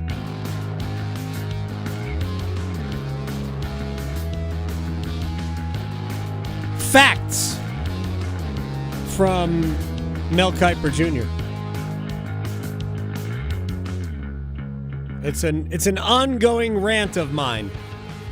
We overdraft quarterbacks, we rush them to the field, then we get rid of them because they stink, even though we set it up that way. Collective we. Nobody listens to me. That's okay. Panthers have never listened to me, really. I'm used to it. Said this for so many years. Chill. Don't overdraft the quarterback. But, we got to find the quarterback. Brooke Pryor, who was just on with us last hour. She's great. Covers the Steelers and the NFL for ESPN. And by the way, this is the Adam Gold Show, and we're here every day. Well, during the week. We're not here on weekends. And you can join us on YouTube. YouTube, search Adam Gold Show or 99.9 The Fan. Get the 99.9 The Fan handy-dandy app. So wherever you are, if you are in Indianapolis, I have friends right now who happen to be in Indianapolis, and they could be listening right now. Yeah. While they are waiting for shrimp cocktail at St. Elmo's. And you could just push the button, and all of a sudden, voila, you're watching the Adam Gold Show. Very specific. Yes. But Brooke brought up, the fact the Jets got all these draft picks, and they're searching for the next quarterback of the future. I didn't belabor her or bore her with the joke that the Jets will now draft the next quarterback of the future for the Seattle Seahawks, because that's what they can do now. Because they've already done that with Geno Smith and Sam Darnold. Just because you have all these draft picks doesn't mean you have to take a quarterback. Please. Are the Lions successful? Yes, they are. Did the Lions draft Jared Goff? No. Are the Rams successful? Mm-hmm. Did the Rams draft Matthew Stafford? They did not. Interestingly enough, those guys were traded for each other. Mm-hmm. Stafford is basically the same quarterback with a better team. So funny. Right? That whole story. Yeah. I mean, legitimately, Stafford was a great quarterback for the Lions, Right. but they were a bad team. Yeah. Dan Campbell transformed that team. Stafford is a great quarterback now with a better organization. And I'm not slamming the Lions now because the Lions, obviously, they hired well and they are letting Dan Campbell and the people who run football, they're letting them do it. But it is the culture change is noticeable. You don't have to draft your quarterback. Did the Buccaneers draft Baker Mayfield? They did not. Did the Seattle Seahawks draft Sam Darnold? You don't have to do that. They had to go through the Carolina Panthers filter system first. Right. Then they exactly. got it. We'd much rather draft Jameis Winston, Marcus Mariota, Trevor Lawrence, who's just kind of meh. Hey, let's bring it close to home because we're going to talk about it now anyway. Bryce Young. Mm-hmm. We'd much rather do that because it gives us hope. False hope, but it gives us hope. Oh, this is the new greatest thing we've ever seen? No. Don't. You don't have to reach. Put your team together, and then maybe you draft your quarterback in the third round, the quarterback of the future, and you teach him how to play quarterback. Look it up. Joe Montana, third-round pick. Yeah. Tom Brady, sixth-round pick. These are, to me, the two best quarterbacks ever. Mm-hmm. And they were not, nobody jumped over, through barbed wire to draft these guys before they were ready to be drafted. Let's do it right. All right, let's start this thing again. Dave Harding's going to join us, by the way, in about 15 minutes. Part of the Duke Radio Network.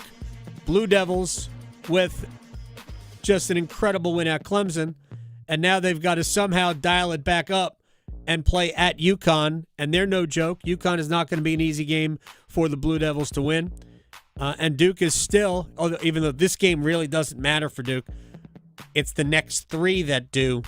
And if Duke wins out, they could end up in the ACC championship game and would be the second time in my lifetime that the Blue Devils have been in the ACC title game because they were there against Florida State the year Florida State won the national championship. Score looked like a blowout, but I thought that was a competitive game until late in the first half. Anyway, about the Panthers and a different. We mentioned this with Brooke. Panthers host the Saints, and in some ways, beating the Packers might have been easier than beating the Saints from a psychological standpoint. Clearly, the Saints, who are 1 and the rest of the season, are not as good as the Packers. And the Panthers are home. So, obviously, it's not easier, but there's a psychology of it all.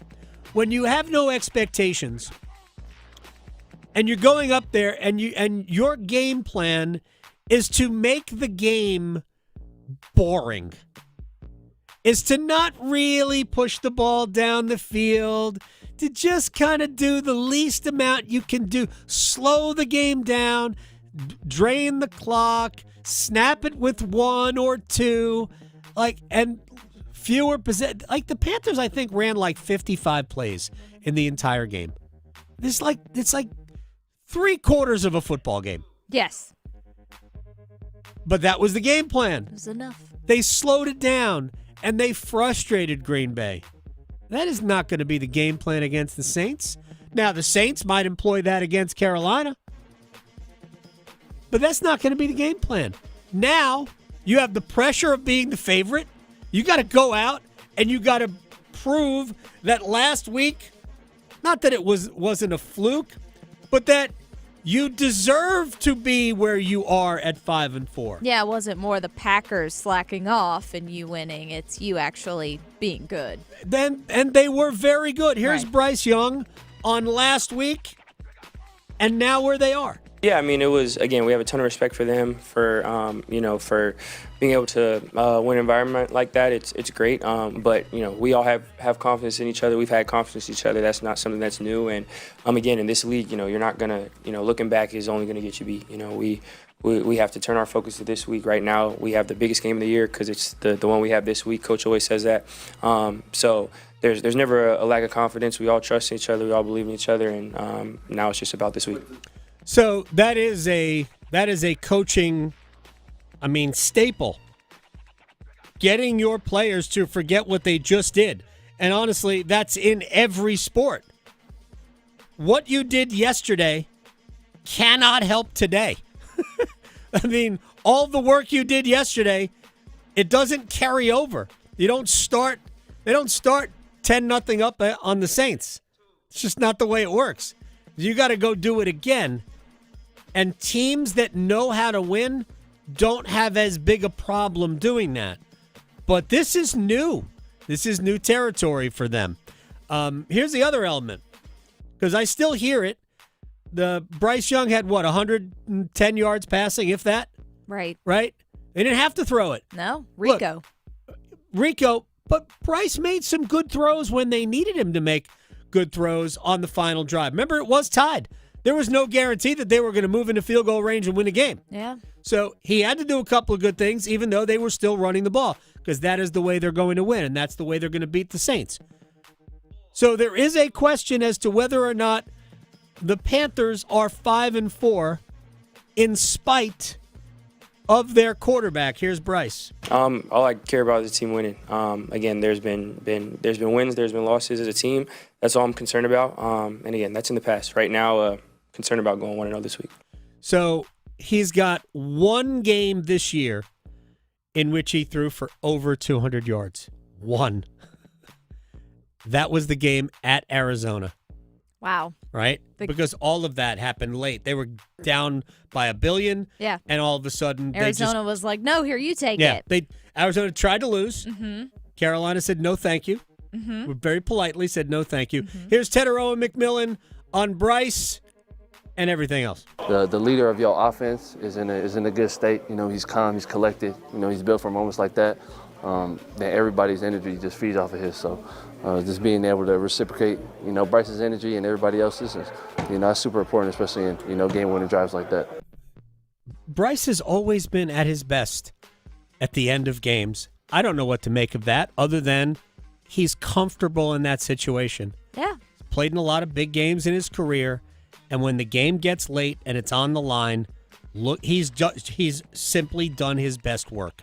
That, to me, is as good a sign that, he's at least a good quarterback as anything else that I have seen.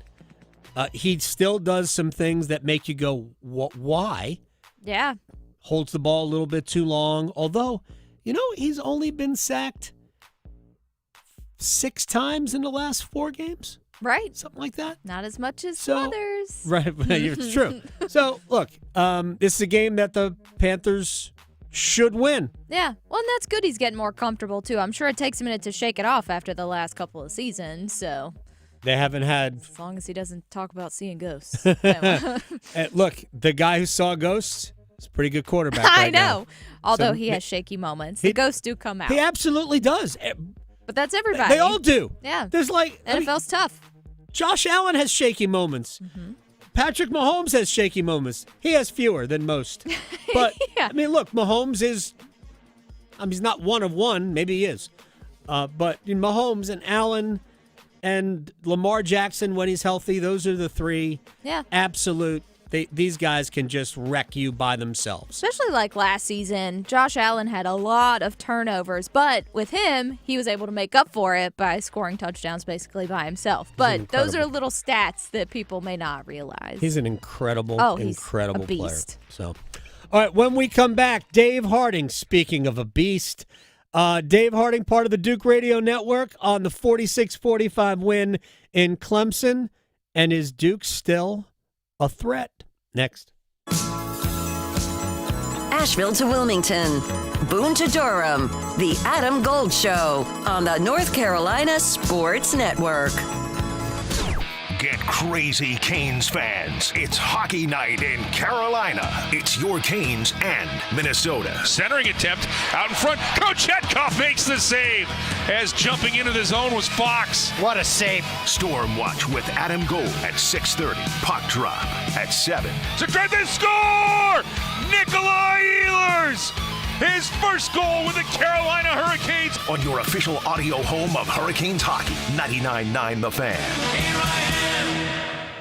Hey, it's Adam Gold from my friend Gordon Miller, Miller Lending, Kildare Farm Road in Cary. He wants to save you money, thousands of dollars, by not having you pay closing costs because you don't have to. Gordon texts me all the time about a lot of things that happen in the mortgage industry, and I don't understand the stuff he sends me. Here's what I do understand, though. You don't have to pay closing costs, so don't. That's thousands of dollars in savings. Then, when the rates come down, and they will, and they have, you save hundreds by lowering your monthly payment, and you don't have to pay for the new mortgage because there are no closing costs. So that's good again. I think I've just saved 3 times in one refinance. You should too. Don't ever pay closing costs because all you're doing is paying for a benefit that will never happen because the rates will drop, so you get the freedom to refinance free of charge when that happens.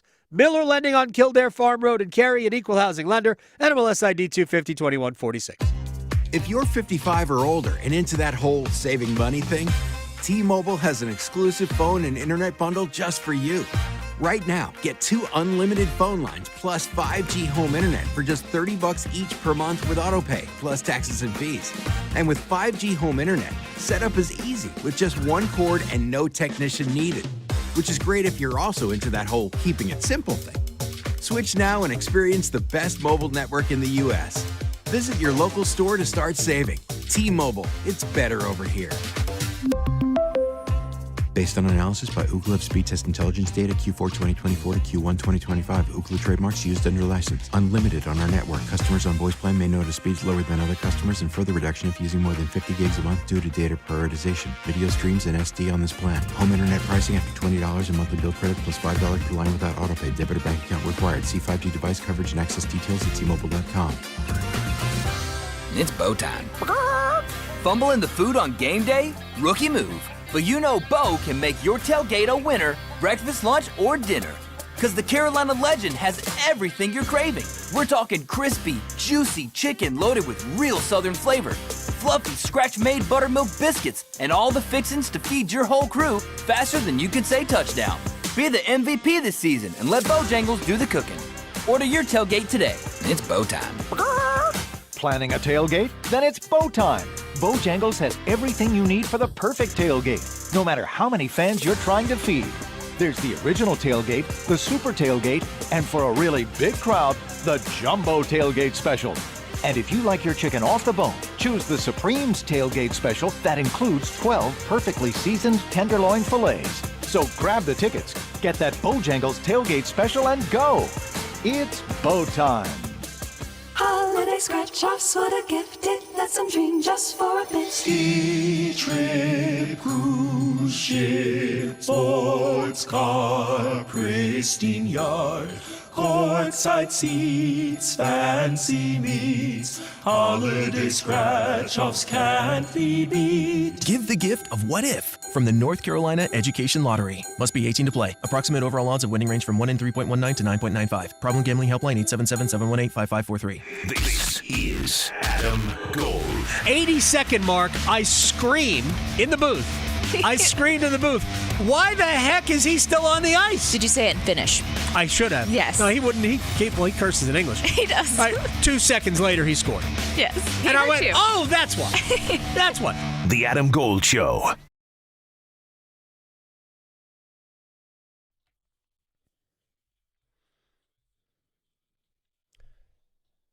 It's the Adam Gold Show. I'm Adam Gold. Victoria producing the program. You were here Friday, Victoria, correct? Yes. Did I not say on Friday, if Duke does not turn it over, they will beat Clemson? Mm-hmm. I did say that. And I looked at the score Saturday. We had a hockey game Saturday. Yes. Canes were playing against the Bruins in the afternoon. And the last time I looked at the score, Clemson had a 7-point lead with about 5 minutes to go. And when I went back and gave the scores at the end of the Aftermath, which is the Hurricanes postgame show, I went, look at that! Right? 46-45. They went for 2 and got it. Dave Harding, the reason why Duke won, part of the Duke Radio Network, joins us on the Adam Gold Show. How about that experience, Death Valley? I don't care what version of Clemson it is. How about that? No, it was a great experience. And, the version of Clemson I thought it was the best look Clemson's given a team all year. They were coming off a bye week and were rested up. I thought the offense and Cade Klubnik, although he was still hobbled with an ankle injury, was as good as he's been all season long in making decisions. The offensive line played an incredible game. I mean, Duke got Clemson's best shot this past Saturday and still was able to come out with a win, first win in Death Valley since 1980. Hard to do, definitely. But, I think the turnover piece, as you were prophetic in saying, was obviously a very big deal. The Blue Devils won the turnover margin. I thought a big difference in the game, too, was the demeanor that the Blue Devils came out with, and it starts with the coaching staff going for it on fourth down. Yeah. On the opening drive on offense. Twice, right? I mean, I think Duke was 5 for 5 on fourth down overall in the game. But to start the game, it's your opening drive, like you said, twice. Go for it to extend the drive and ultimately get a touchdown and get a little bit of a pad before Clemson would crawl back into it. Just helped to set the tone, and I don't know, just a really good performance for Duke in a game. I know you didn't get a chance to watch, but I've said it a few times this week. If you're looking for a game to teach somebody about what football is, if somebody has no idea, that's the perfect one to turn on, because you had a range of everything. You had good offense, good defense, bad offense, bad defense, special teams, kickoff returns for touchdowns, block punt, 2-point conversions, fourth down calls. You had controversial no calls or calls from an officiating perspective. You literally had it all. And so many times we see that game go against the Blue Devils late. And this time it was Duke able to go for 2, get the win, and close it out. A lot of fun for Duke fans. Hey, Steve Logan, former East Carolina coach, and somebody I spent a lot of time with in studios and outside of the studio. He likes to say the officials know who's supposed to win. And in those cases, that call probably, maybe if Clemson is 8-0 or whatever the record, they were, I think they 7-0 at that time, maybe that call doesn't get made. But while pass interference wasn't the right call, defensive holding would have been, and it still would have been a first down for the Blue Devils. It just wouldn't have been on the 3-yard line. It would have been like on the 8 or something. But it was still a penalty. Why Mr. Adazio couldn't figure that out on TV, in seeing the clip on television, I can't figure out, but that's all right. Were you surprised? The Duke Radio Network, we got it right. You got it right. Give us a little plug here. You got it right, because you always get it right, Dave Harding. But were you surprised they went for 2? No, I wasn't. And again, in getting it right, I think Shoemate and I, my broadcast partner, we both had the feeling that was going to be the decision the whole way, kind of because we were talking about, Duke came out the gates swinging and being aggressive and trying to take control of the game. And I think, and we've seen that a few times over the years, and it's been a short tenure, but I guess over the year that Manny Diaz has been here, Duke go for 2 and be a little bit aggressive. I think back to the SMU game last season. Yeah. I feel like when you pair that mentality with the way the game was looking, where the Duke defense had been having struggles in stopping Clemson, the Tiger offense was rolling. Yeah. I don't think you want to give give it a shot on the road to go back and forth with the Tigers. A very talented team. Gosh, I was out there pregame down at the field level watching them warm up like that.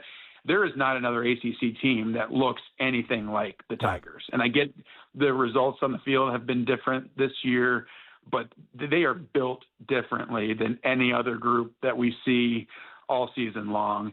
And then also the timeout situation. There was like 43 seconds to go in the game.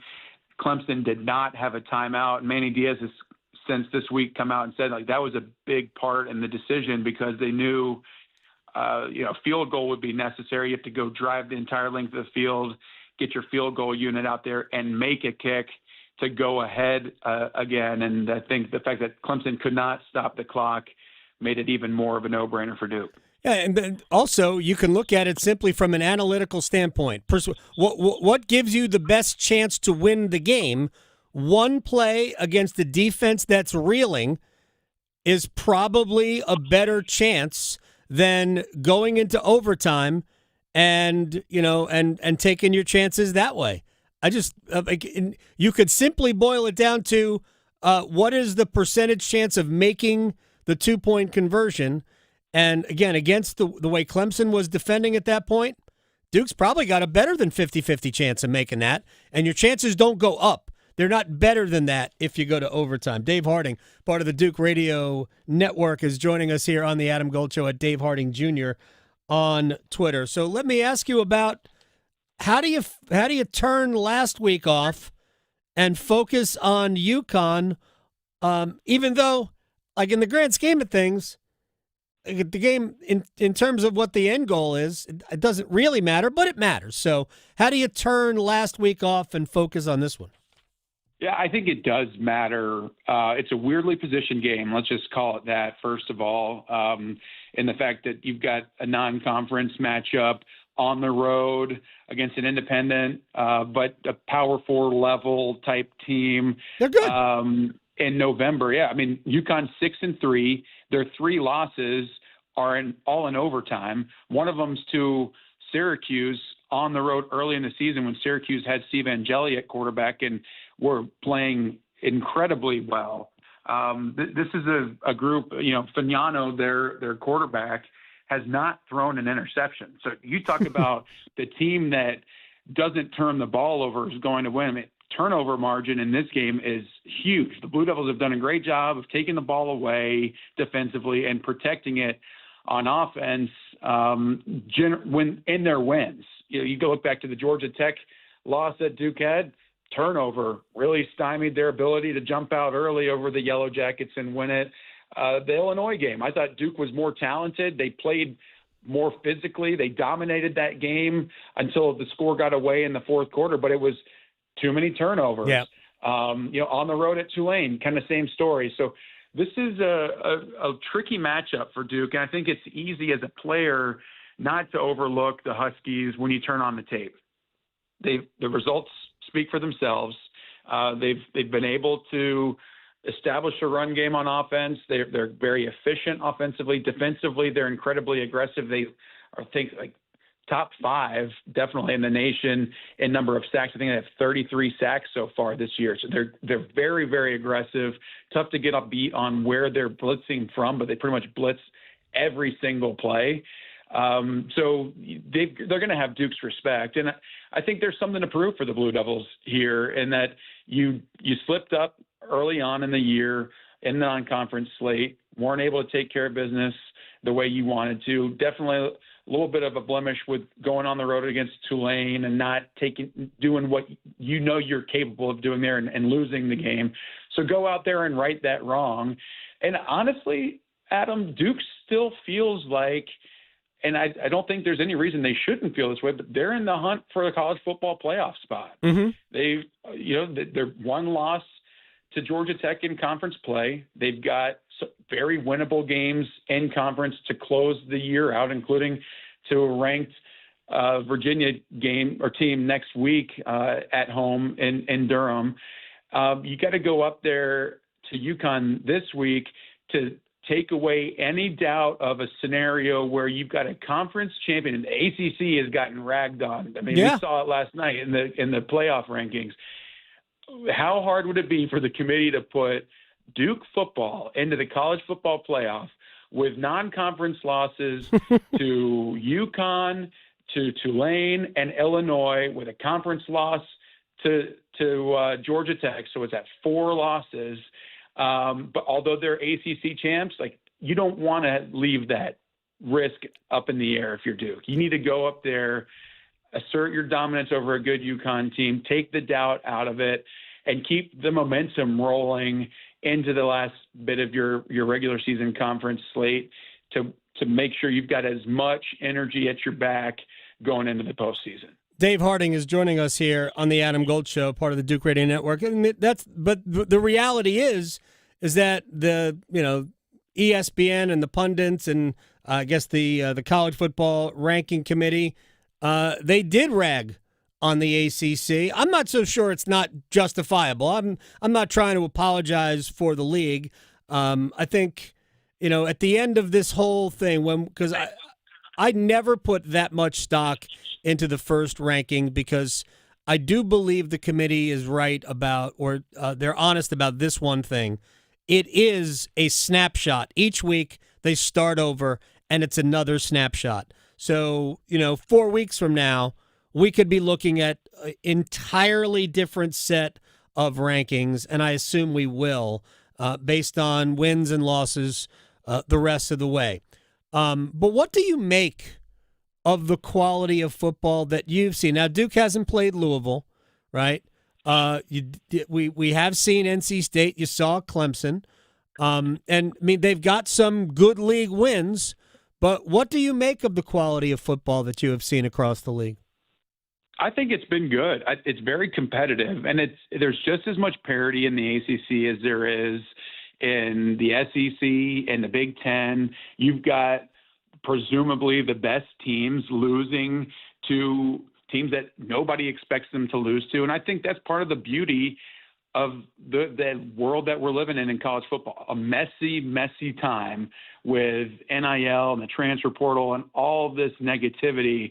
But a great thing about it is you've got the likes of, let's just say Vanderbilt, who had been in the basement of college football for so long, coming out there and shocking people because there's so much bias. There's so much perception that goes into what everyone's reality is in the landscape of college football, and what the hierarchy is. That now you've got great players. You got a Darian Mensah at quarterback that can go out there and make the plays against anybody, against a Clemson team that was top 5 in the rankings coming into the year, and everybody expected, let's not forget, that was a college football playoff team last year that everybody expected to be right in the mix with it again this year. So from a talent level, Duke's getting the win. And I think that's the beautiful part of it. So within the conference, I think there's a lot of talent.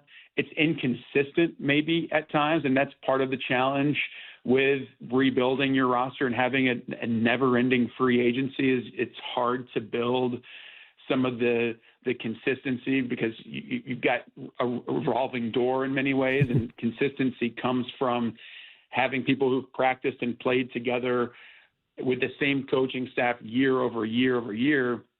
You're not going to see that as much, but I think the ACC should be respected a little bit more than they have been. I mean, how do you make sense of where Alabama is placed in the rankings after they lost early in the year to Florida State? Doesn't matter. Florida State, when Alabama loses, it doesn't matter. Exactly. Then right. That's the problem. And I hear you on the snapshot piece, and you're exactly right. The playoff rankings are going to change. Duke's a perfect example of it. If they win out, they'll be right in the mix of being in the college football playoff, especially if they're the ACC champion, and they're not even in the top 25 right now. So right. there are ways for teams to play their way in. Teams, and we'll see it this weekend with BYU and Texas Tech. Teams are going to play their way out of contention. But the thing that bothers me not that I had to stump for the conference. I'm not employed by them. It just happens to be, the conference that the Blue Devils play in. But the snapshot issue or the indicator is the perception of the conference is that it's not as strong as some of the other power conferences. And I question that. I question why you've got a Notre Dame who should be associated with the ACC, 8 spots ahead of Miami, when Miami beat the Irish, and Miami's 2 losses are to 2 really good teams, and a ranked Illinois team and SMU, who only has, 1 regular season conference loss since they joined the conference. So it's I don't know. That's the issue. If anybody locally who's an ACC supporter, and frankly, you have to be if you want your team to be in the mix postseason wise, is you need the ACC to be respected. I think the quality on the field has pointed to that they should be. If Miami wins out, I actually think they'll be in the playoff. I believe that would, even if they're not in the conference championship game, I think if they win out, I think they'll be in the playoff. I do. Because the losing to Louisville, who could very well be in the ACC championship game and might win the league. I mean, Louisville's going to be right there. I haven't figured out. Final thing for you: if Duke ends up 7-1, have you tried to play with the tiebreakers to figure out? Because I can't. I don't have that kind of mathematical background. AI's got to help us with that, doesn't it? I mean, in the day and age when AI can write my emails for me, I haven't yet asked it, but it's got to tell us what the outcome would be. I do get the feeling, though, this is crazy. If you've got a 3-way tie between Pitt, Virginia, and Duke with 1 loss in the conference, that Virginia non-conference loss to NC State early, it gets pretty intriguing because it goes to common opponents and there's all sorts of ways that you can interpret because the rules. It becomes a common opponent thing. Yeah, and obviously the Blue Devils have the win over State, but Carolina played them in what was not considered a conference. Virginia did, right? I don't know. You've got some high drama brewing if all of this stuff comes together, and hopefully, I don't know. Hopefully, it is AI that makes the decision, because I'm not going to leave it to a human making the call because it's likely to be messed up. Dave, honestly, I've gone to my search bar and I've asked the question of Google's AI, and I'm telling you that 75% of the time it's wrong. So don't. Well, that's scary for everybody receiving emails from me. What is Dave talking about? Dave Harding at Dave Harding Jr. Enjoy stores. Nobody has ever said that out loud. Appreciate your time, sir. We will talk again very soon. Thank you. Appreciate the time. You got it. Dave Harding here on the Adam Gold Show. Stores. Enjoy stores. Nobody says that. All right. Are we ready for our Survivor Pool pick of the week? I know that's your favorite. All right, this is going to be. I honestly, I'm not 100% sure yet. You're how still I'm debating? going. This is not an easy week. No. Okay, so a lot of people who are in a Survivor Pool, when we are in week 10. How many people have gotten this far? The Circa Sports, the pool in Vegas, which is playing for $18.7 million. We are now under 2,000 entries left. A whole bunch of people had the Packers last week. Man, that should have been a win, right? It wasn't. And honestly, it had every element you want. And it was set up. We did not go that way. We went Rams over the Saints last week. The week before, we had Kansas City beating Washington. We had Chicago over New Orleans the week before. Green Bay to beat Cincinnati. Indianapolis beating the Raiders. Buffalo over the Saints. Seattle over the Saints. Arizona beating Carolina. Dodged a bullet there. Denver beating Tennessee. That is the previous 9 weeks. So, how do we arrive at who we're going to pick this week? We have a system. Coin toss. Systems matter. They help you kind of weed out the pitfalls. And we have the HOBAG system for you.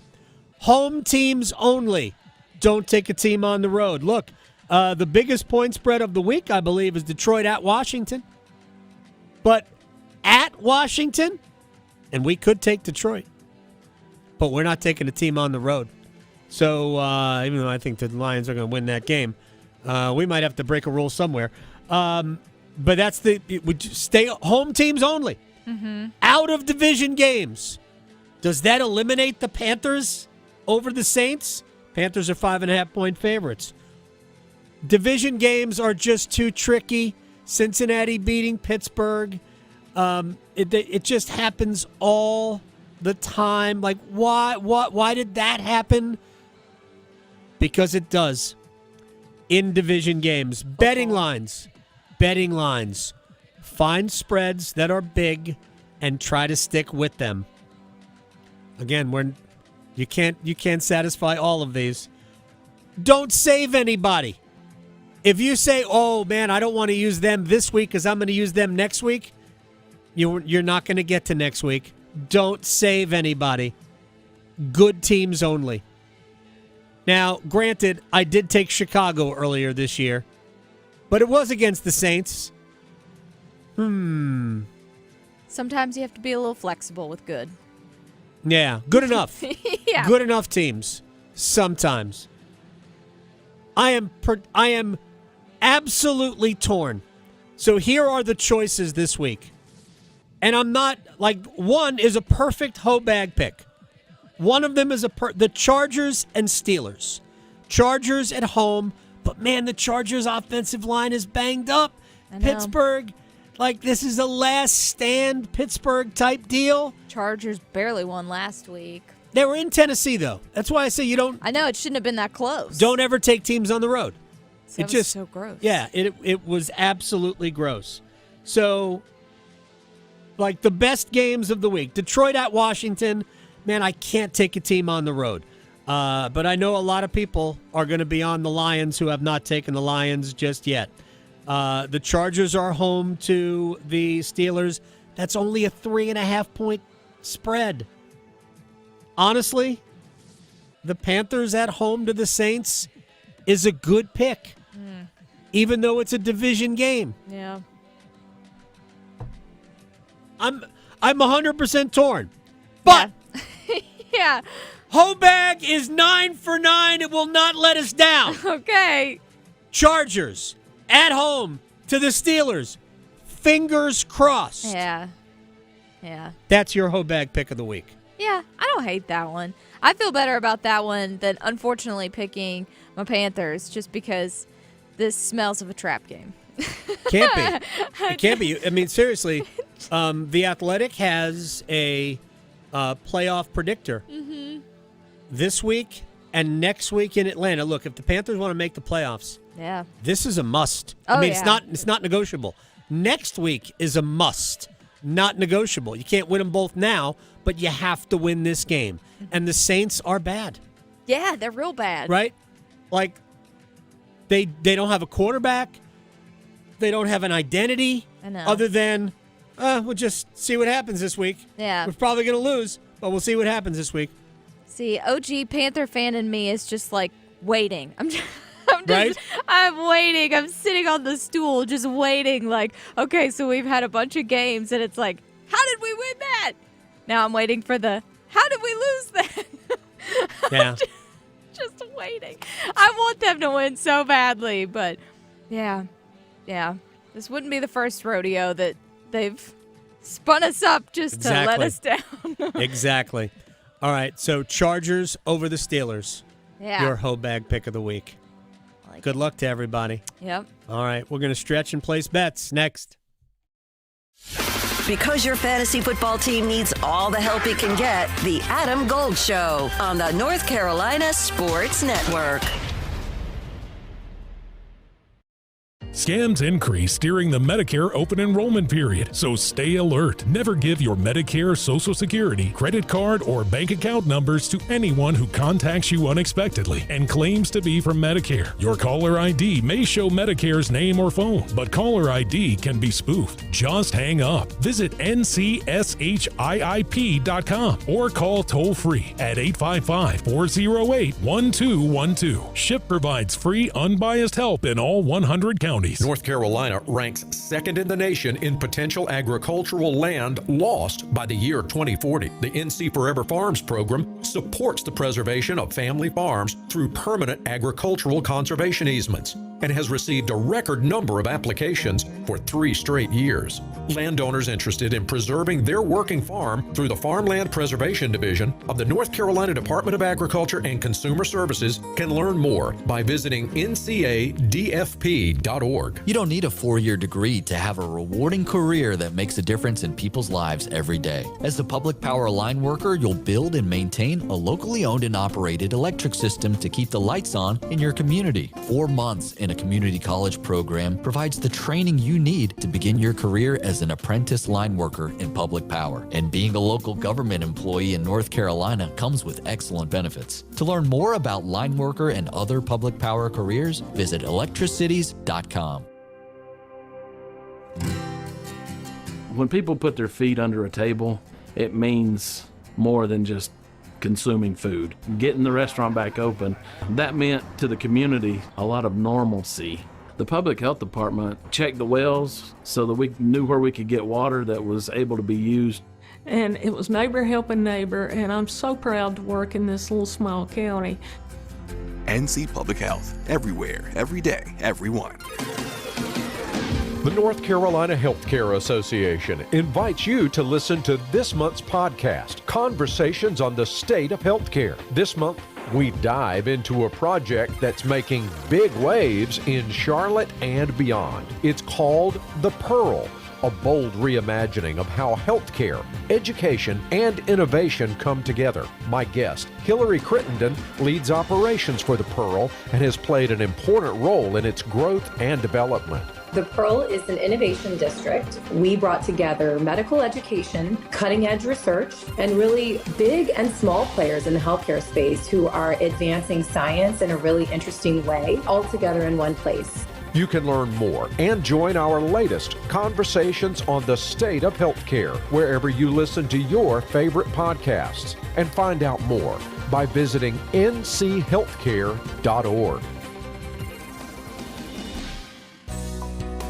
From the food we eat to the clothes we wear, agriculture touches every corner of our daily lives. I'm Lee Ivey, Director of the Agricultural Institute at NC State University. With the world's population growing, we need people equipped and trained to meet the needs of our future. In our program, we rise to meet that challenge every day, and our students are engaged and invested. Learn more about our program online by searching NC State Ag Institute.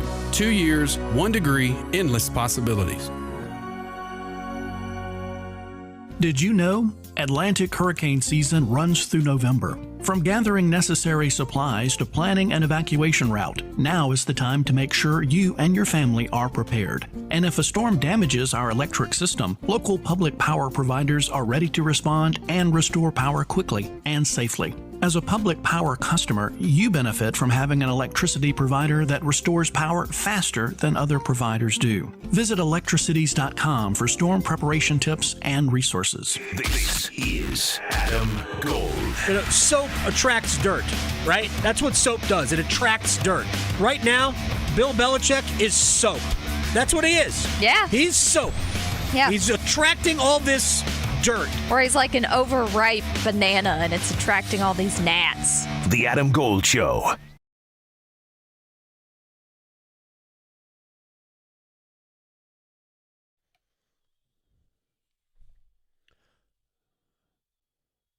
It's the Adam Gold Show.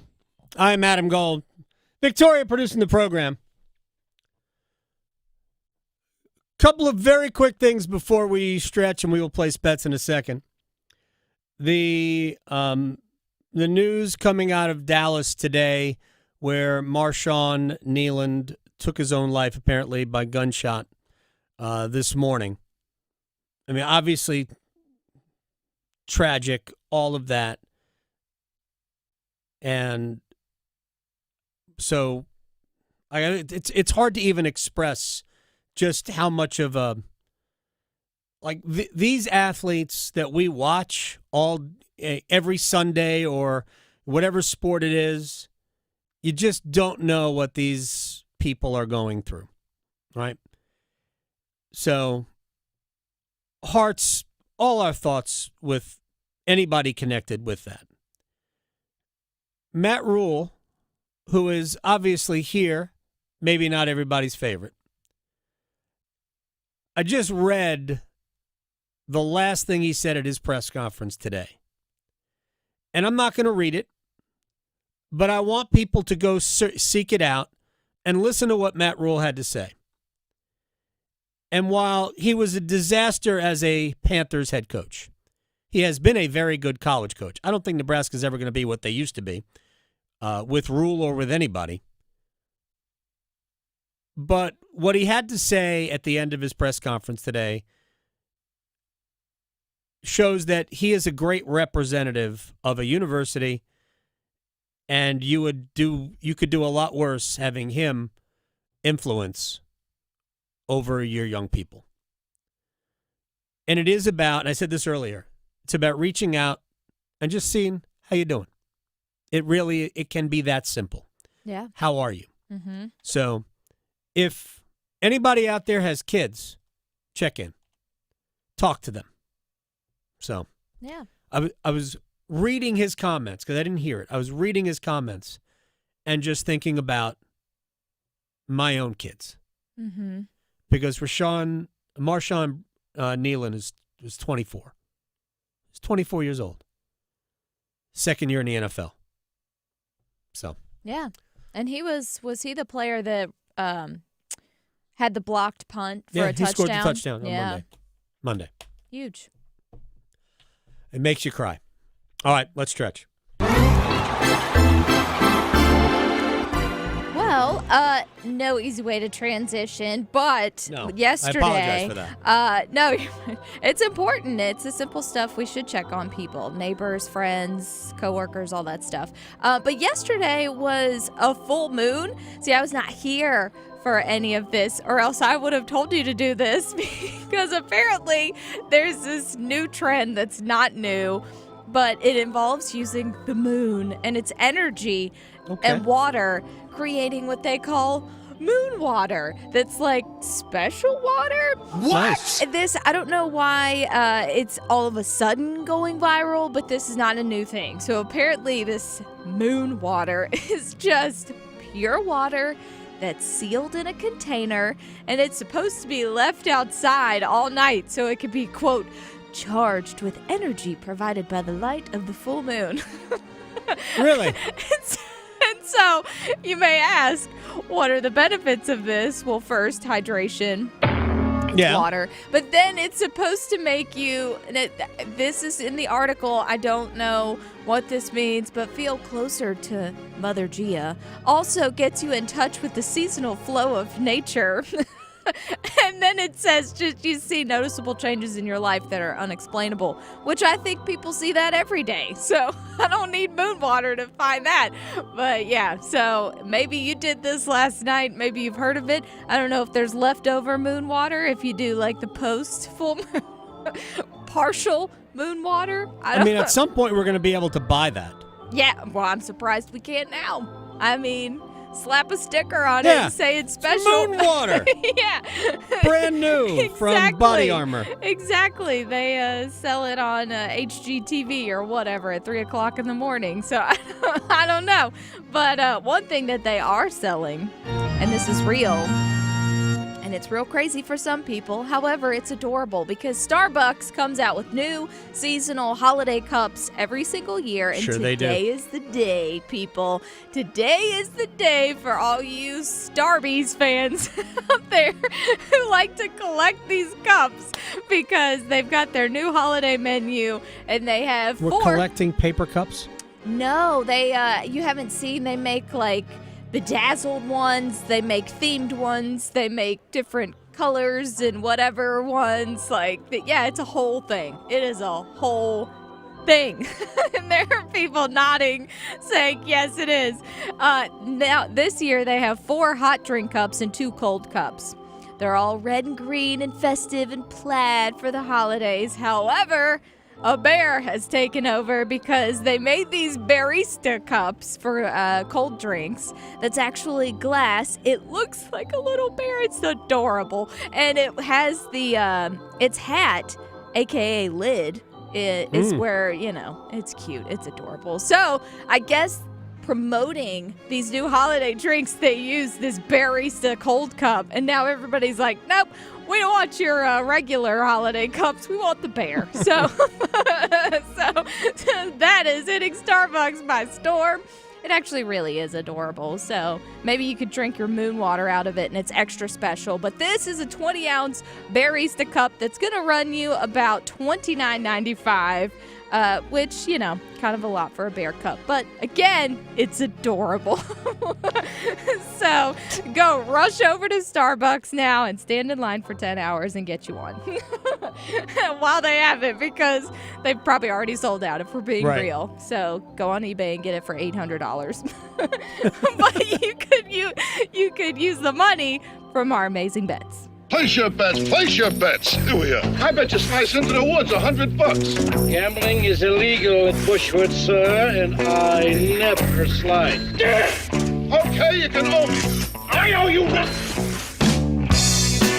All right, let's get right to it. Oh, yeah. You go first. We got football tonight. And so the Las Vegas Raiders, are in Denver taking on the Broncos. Give me an anytime touchdown score to be Cortland Sutton. He's plus 145. All right, I've got a couple here.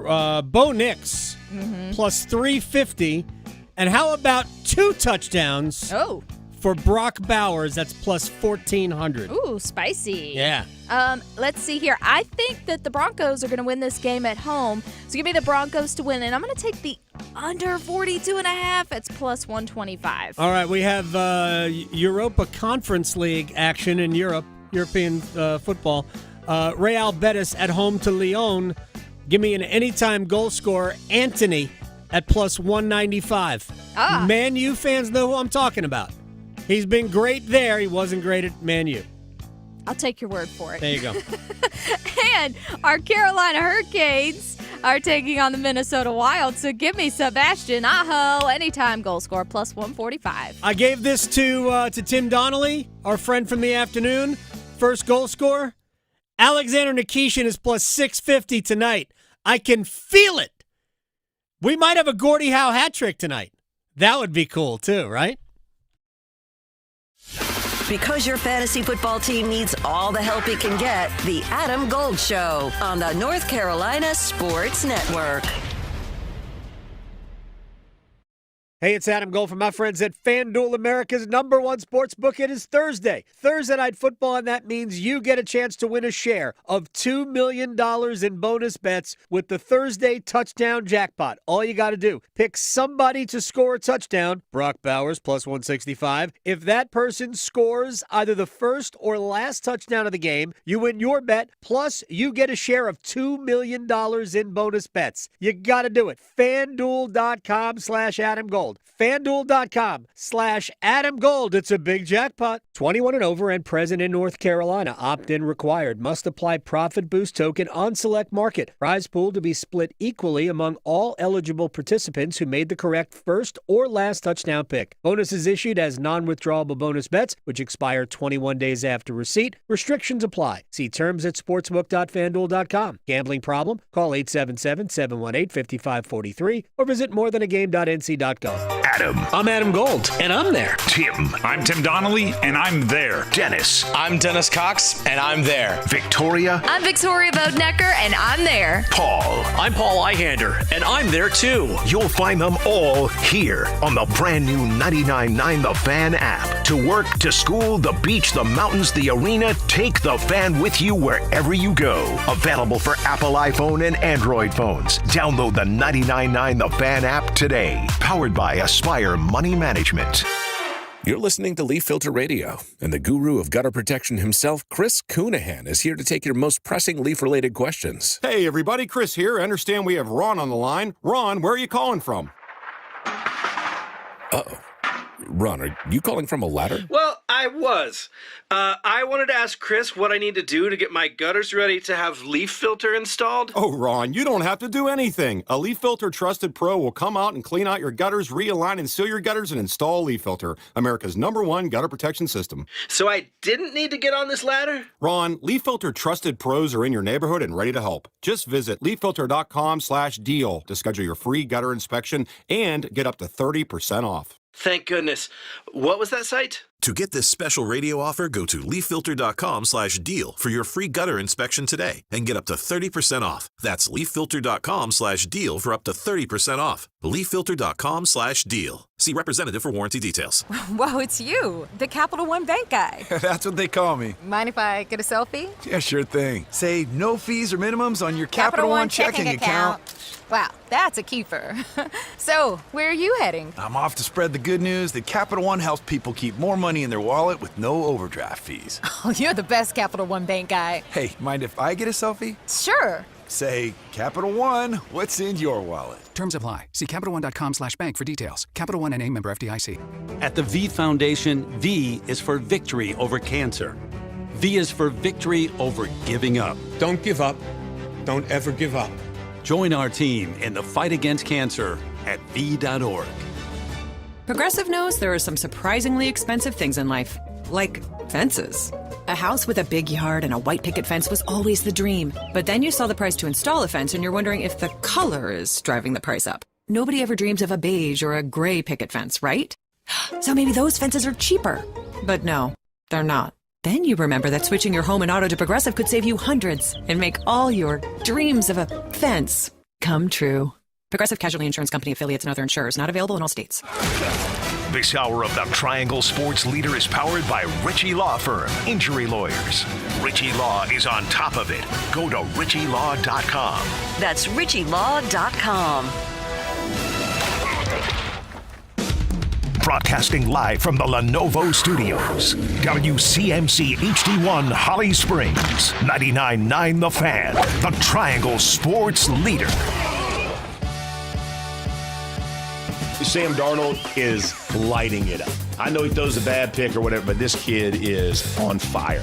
And he's got this Seahawks team rolling. This ain't throwing the ball short. This is aggressive quarterback play, putting the ball in the right play. JSN, now you're adding Shaheed. You got a good base tight end. The offensive line, they're not great in the run game. They've been excellent in pass protection, which is giving him, and he is dialing it up, man. Sam Darnold's been pretty good. No joke. He has been pretty doggone good. Yeah, good for him. I watched the game the other night, Seattle at Washington. Yeah. Was that the Sunday night game or the Monday night game? I don't remember. They all run together. Yeah. I want Seattle to wear those uniforms all the time. I don't hate the navy with like the highlighter green, accent. I don't hate those uniforms. Right. Yeah, the one set of uniforms looks like they could really glow in the dark. Yeah, they look like Tron. Mm-hmm. Yeah. Which Are they radioactive? No, it's just your uniform. I asked my son the other day, what's your favorite movie?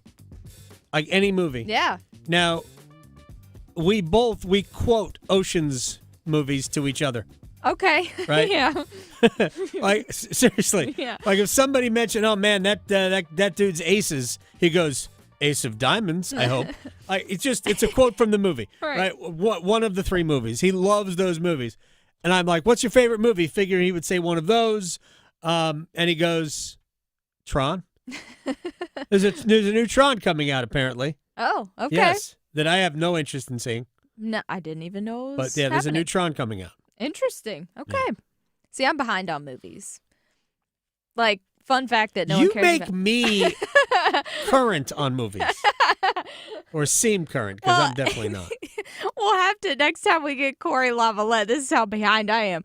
Last time we had Corey Lavalette on, who covers our Carolina Hurricanes, it was before Halloween, and we were talking about movies. Him and his wife were getting ready to go see Black Phone 2 that just came out a couple weeks ago. And I told him how I had been holding out to watch it because I was waiting for it to be on a streaming service, which it finally is, but still not free for anyone who wants to know. But I finally watched it, the first one. Him and his wife went to go see the second one. Wow. So next time we call Corey, I'm going to ask him how he liked it. Okay. No spoilers, though, because it only took me like 3 years to see the first one. I have not seen Black Phone. I have no idea what you're talking about.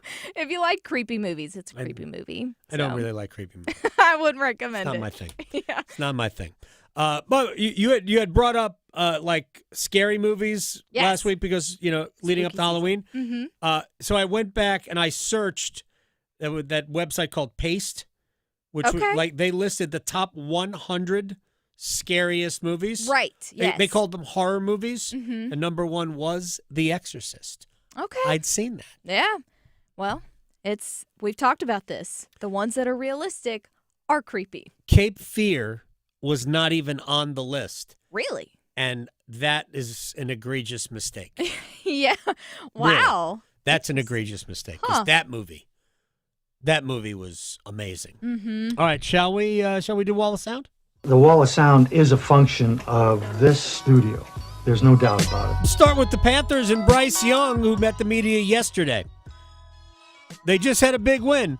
It wasn't necessarily, a stat sheet marvel, but it was a big win. Now, how do you bring that and do it again? Yeah, I mean, it was, again, we have a ton of respect for them for, for being able to win an environment like that. It's great. But, we all have confidence in each other. We've had confidence in each other. That's not something that's new. And, again, in this league, you're not going to, looking back is only going to get you beat. We have to turn our focus to this week. Right now, we have the biggest game of the year because it's the one we have this week. Coach always says that. So there's never a lack of confidence. We all trust each other. We all believe in each other. And now it's just about this week. All right. Every coach says that, right? We just want to win this week, which we can't. But it's true. What you did in Green Bay doesn't help you other than the confidence you take out of it, although that could work against you. You can't just throw your hats on the field and beat the Saints. You got to go out and you got to earn the win. And this is why, the Saints already have a win. So they have proven they can beat somebody. Yeah. They have won a game. It's been a minute. Yeah. I don't remember who they beat, but they have won a game. So let's just understand the Panthers have not arrived yet. And I keep saying it.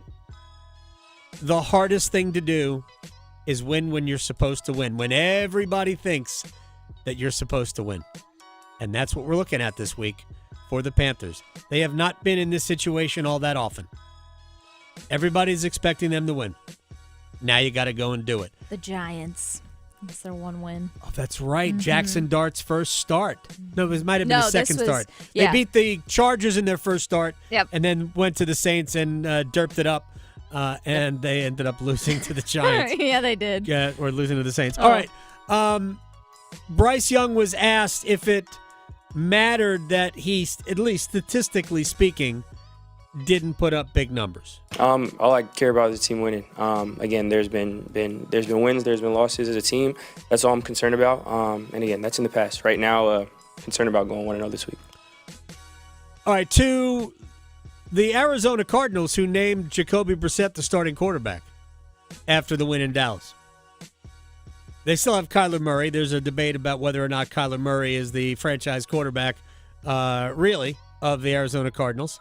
Here's Ian Fitzsimmons of ESPN Radio. No team is going to take on that contract. It smells like, to me, the team slapped him on the IR going, hey, look, let's just get you right. We're going to have Jacoby stay as a starter, and we're going to get you healthy, okay? We're good. You still get paid, and you can go play Nintendo or PlayStation or whatever you want to do until you get healthy. This is a big deal to me because this smells like Arizona knows Kyler Murray is not their quarterback, and Jacoby Brissett right now is running the offense like they want it to run. All right. There's a little disrespect in there. And that's, honestly, I don't know if that's fair or not, but there was definitely some disrespect in there.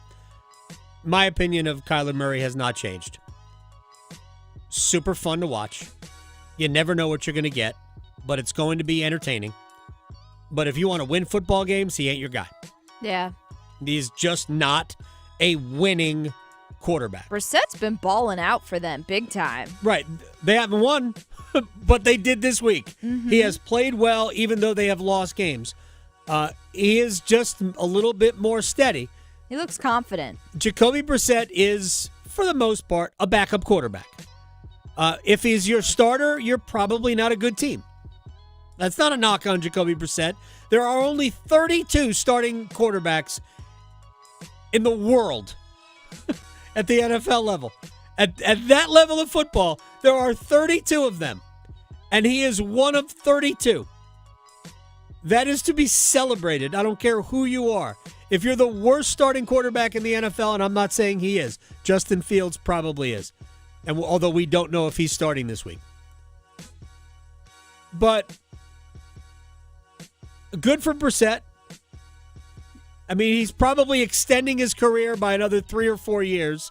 Maybe he could be the next Joe Flacco. Maybe Jacoby Brissett will be an NFL quarterback until he's like 44. I would do it if I could. Absolutely. But good for him. All right, to college football. Dabo Swinney had his, midweek press conference yesterday. We've seen more head coaches fired. Hugh Freeze gets fired at Auburn. There's like 10 jobs open, 4 open in the SEC. We got 2 open in the Big Ten. We have Virginia Tech in the ACC. Who knows if NC State is looking for a new head coach next year? And I'm not saying they're going to fire Dave Doran. I don't think they are. But I wouldn't be shocked if Dave went, man, this has been a great run. Let's let somebody else take a run at it now. So who knows what's going to happen? But here's Dabo Swinney, who cites a reason for a lot of the volatility. Oh, God, here goes Sweeney's getting on a soapbox again. It'll be y'all write a million articles and clickbaits and all this. But we've lost our way. I mean, we've created an NFL model, but the NFL is 32 teams and 16 spots. So it's the NFL is designed to be 8-8 or 9-8. That's the design of the league. And half the league is getting in the playoffs. So all year long, you have a chance for the playoffs. Even if you have a losing record, you could win in your division and you go to the playoffs. And that's what's driven that. But we got 136 teams for 12 spots. And so now we've made it all about the playoffs, and so people are losing their jobs. And you got people, even like for us this year, all of a sudden you're out of the playoffs early, so now it's not about your season anymore. For forever and ever and ever, what made college football special was it's about your season. It's about the pageantry of your program. It was about the relationships. It was about getting to a postseason. It was about your rival games, and now it's just all about the playoffs. And that's fine. I mean, if that's what it's going to be, that's fine. But the system is set up. People are going to get fired. All right, I have 2 quick corrections for Dabo. The first is only 14 spots in the NFL. 32 teams, 14 teams make the playoffs. Maybe at some point we go to 16. I think they probably will. And if we're being honest, it isn't 136 teams for 12 spots. It's probably 80 teams, however many teams are in the group of 5 for 1 spot. And then it's of the Power 4 and and Notre Dame, we're talking about 40 teams for the remaining 11 spots. So it's not quite the way Dabo pointed it out, but he is right. He is 100% right. It has become all about the playoff. And when you miss the playoffs, I brought this up earlier. I'm just going to run down the roster of teams in the SEC that think they are always going to win. Alabama, Texas, Georgia, LSU, Oklahoma, Tennessee, Florida, Texas A&M. They believe, it's our birthright. We're always going to win. Guess what? You're not. You're not. Somebody's got to lose. Somebody. When we come back, our friend Will Palaszczuk will talk about the Panthers being the favorites, a sizable favorite against the Saints this week. And lo and behold, Saturday night at Bank of America Stadium, they got a third soccer game. NCYFC and NYCFC. Sorry. Yeah, shouldn't ask me. Yeah, against Charlotte FC. We'll talk to Will about both next. still arguing whether hockey or golf has the tougher dress code? The Adam Gold Show on the North Carolina Sports Network. Get crazy, Canes fans. It's hockey night in Carolina. It's your Canes and Minnesota. Centering attempt out in front. Kochetkov makes the save as jumping into the zone was Fox. What a save. Storm Watch with Adam Gold at 6:30. Puck drop at 7. To try to score! Nikolai Ehlers! His first goal with the Carolina Hurricanes. On your official audio home of Hurricanes hockey, 99.9 The Fan. Holiday scratch-offs, what a gift. It lets them dream just for a bit. Ski trip, cruise ship, sports car, pristine yard, courtside seats, fancy meats, holiday scratch-offs can't be beat. Give the gift of what if from the North Carolina Education Lottery. Must be 18 to play. Approximate overall odds of winning range from 1 in 3.19 to 9.95. Problem gambling helpline 877-718-5543. Black Friday savings are here at the Home Depot, which means it's time to add new cordless power to your collection. Right now, when you buy a select battery kit from one of our top brands like Ryobi or Milwaukee, you'll get a select tool from that same brand for free. Click into one of our best deals of the season and stock up on tools for all your upcoming projects. Get Black Friday savings happening now at the Home Depot. Limit 1 per transaction. Exclusions apply. Full eligible tool list in-store and online. Morning, Zoe. Got donuts. Jeff Bridges, why are you still living above our garage? Well, I dig the mattress, and I want to be in a T-Mobile commercial like you. Teach me, Saldana. Oh, no, I'm not really prepared. I couldn't possibly. At T-Mobile, get the new iPhone 17 Pro on them. It's designed to be the most powerful iPhone yet and has the ultimate pro camera system. Wow, impressive. Let me try. T-Mobile is the best place to get iPhone 17 Pro because they've got the best network. Nice, Jeffrey. You heard them. T-Mobile is the best place to get the new iPhone 17 Pro on us with eligible trade-in in any condition. So, what are we having for lunch? Dude, my work here is done. The 24-monthly bill credits on experience beyond for well-qualified customers plus tax and $35 device connection charge. Credits ended. Balance due if you pay off earlier or cancel. Finance agreement iPhone 17 Pro 256 gigs, $1,099.99 and new line minimum $100 plus a month plan with auto pay plus taxes and fees required. Best mobile network in the U.S. based on analysis by Ookla Speed Test Intelligence data 1H 2025. Visit T-Mobile.com. What if you could pull up to $500,000 in cash out of your home and drop your mortgage rate down to 4.99% APR? Hey, it's Dennis Cox. Right now at Loan Pronto, they've got the lowest rates in 3 years. With Loan Pronto's Rapid Equity Loan, you can get your cash in as little as 3 days. Pay off all those high-interest credit cards and even skip your next 2 house payments. One client just got $300,000 approved in under 24 hours, paid off their debt, paid off 2 car loans, and saved $2,100 a month. One call, life changed. There's no wait, no hard credit pull up front. You probably won't need an appraisal. Just fast, easy cash from your home's equity. Rates are at a 3-year low. Act now. Call 919-381-1760 or visit loanpronto.com for your free instant home appraisal. See how much cash you can get today. Loan Pronto, A+ rated with the BBB and nearly 2,500 5-star Google reviews. Call 919-381-1760 and see how much cash you can get today. Loanpronto.com. Equal housing lender, NMLS 166171 on approved credit. Visit NMLSconsumeraccess.org. Actual price will depend on product and subscription plan. Featured products are compounded drug products, which the FDA does not approve or verify for safety, effectiveness, or quality. Prescription products require an online consultation with a healthcare provider who will determine if appropriate. See website for details, restrictions, and important safety information. Want a boost in and out of the bedroom? Hims has you covered. Introducing a new 2-in-1 approach to level up your game. Tadalafil for better bedroom performance and zinc for testosterone support. Turn things all the way up and find affordable treatment options at up to 95% less than brand names at hims.com/joy. That's hims.com/joy. One Adam Gold. One Adam Gold. Turtle cake? Like, what are we... What? Isn't that an ice cream? What? Where's the confetti cake? Because, hello, confetti cake, delicious. With the little, I don't even know if it's real, but the little dots in the icing, like... None of these are real. What kind of fake thing that is, but it's delicious. It's my childhood. Like, that wasn't in the top 10. His opinion's invalid to me. The Adam Gold Show.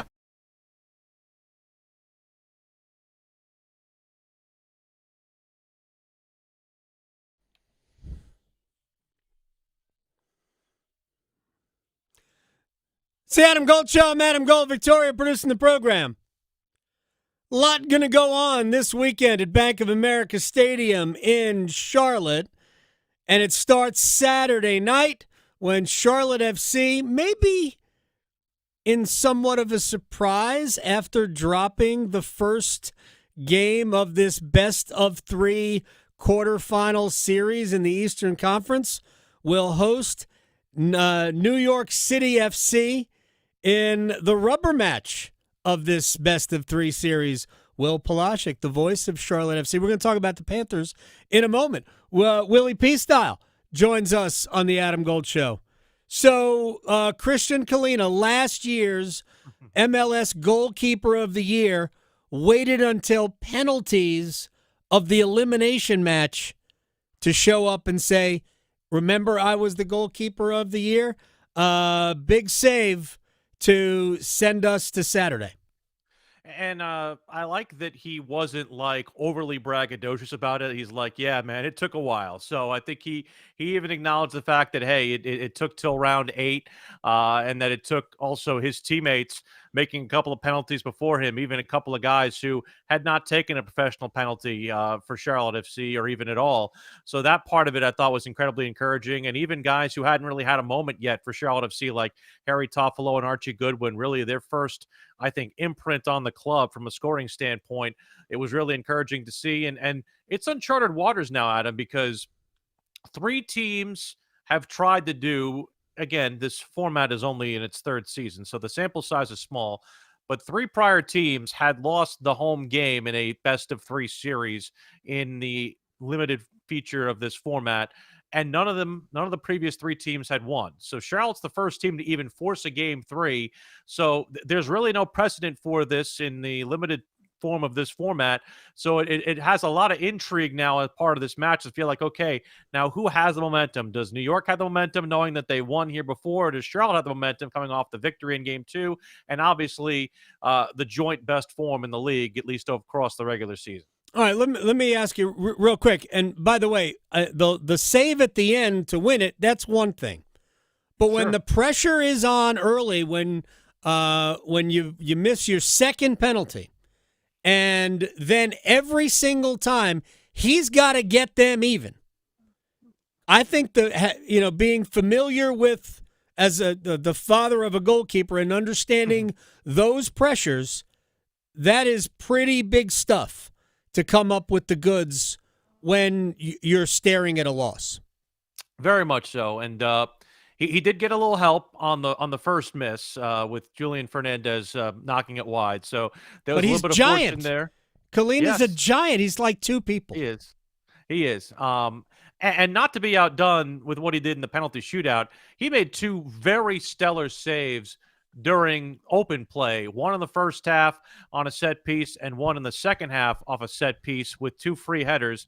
I'm more mad about the free headers than I am about than I'm happy about the 2 saves, but he had to make 2 very, very high danger point blank saves. And as Dean Smith will tell you, he made them look routine, which is kind of par for the course, looking like the guy who we saw in 2024 and for the latter half, I would say, of the 25 regular season. All right, let's get to, and I know we get Wilfred Zaha. You got Wilfred Zaha back there. How does the team look in terms of injury and availability heading to Saturday? Everybody's healthy, with the exception of Pep Biel, who they haven't had basically since the Leagues Cup. Team thinks that maybe if they make a deep playoff run, there's an outside shot he could come back, maybe conference final, maybe cup final. If in fact that ends up happening, the procedure they did on his knee was minimally invasive and doesn't even require him to be walking around in a brace, but he hasn't been out on the field yet. So I think it's something where you look at it and say, even though the playoff schedule takes a long time, maybe he can get back at some point, but they basically are rolling with the same group they have basically since the summer transfer window ended, with Toffolo and Archie Goodwin being the new additions, and then the rest of the guys involved as maybe the mainstays. Will Palaszczuk, the voice of Charlotte FC, is joining us here on the Adam Gold Show. All right, so how do you feel? I mean, you guys had beaten NYCFC 2-0 in Charlotte early, and it wasn't that long ago because I think both the matches in the regular season were toward the back half of the schedule. How do you feel going into our the rubber match of this? Yeah, the 2-0 victory is the win that actually started the 9-game win streak in July, and then the 2-0 loss on the road was the one that ended the 9-game win streak. So these are all very much in the infancy. And I even asked Dean Smith and some of the players, like, are there things you can take when you play a team 4 times over the span of like 3 months? So this is very foreign to them, Yeah. based on the fact that, normally you only play a team twice during, say, a Premier League season, maybe a third or fourth time if you see them in cup competition elsewhere. But at the same point in time, I look at it and I say, maybe there's a situation here where Charlotte FC has a little bit of new life and feels like they've gotten themselves that reprieve they needed. I feel a lot more confident about this game going in with Zaha than I did about game 1 without Zaha. They're just such a different team with him. And it's not even about what he does. It's about what happens when he gets the ball. It allows for so many different options, whether it's reversing the field of play, whether it's getting it back to the middle and getting those midfield runners going like Westwood, Gianni, and Bronico, and also getting Edon Toklamati on the ball a lot more and Kelvin Vargas on the ball a lot more. The connective tissue of the team was very much wanting when they played on last Tuesday night. This is a much, much different team with Zaha, whether he's magistrating everything or whether he's just making the finishes happen himself, which is also part of his game as well. So I favor Charlotte, not just because I work for them, but because I feel like home field means a lot in this league. Zaha, I think, is the best player on the pitch when these two teams play each other, although Alonso Martinez I'd give very close a second. I still think this is a game where you look at it and say Charlotte's got to be the favorite, and obviously the team that probably is looking at this maybe feeling like they're playing a little bit more house money than New York is.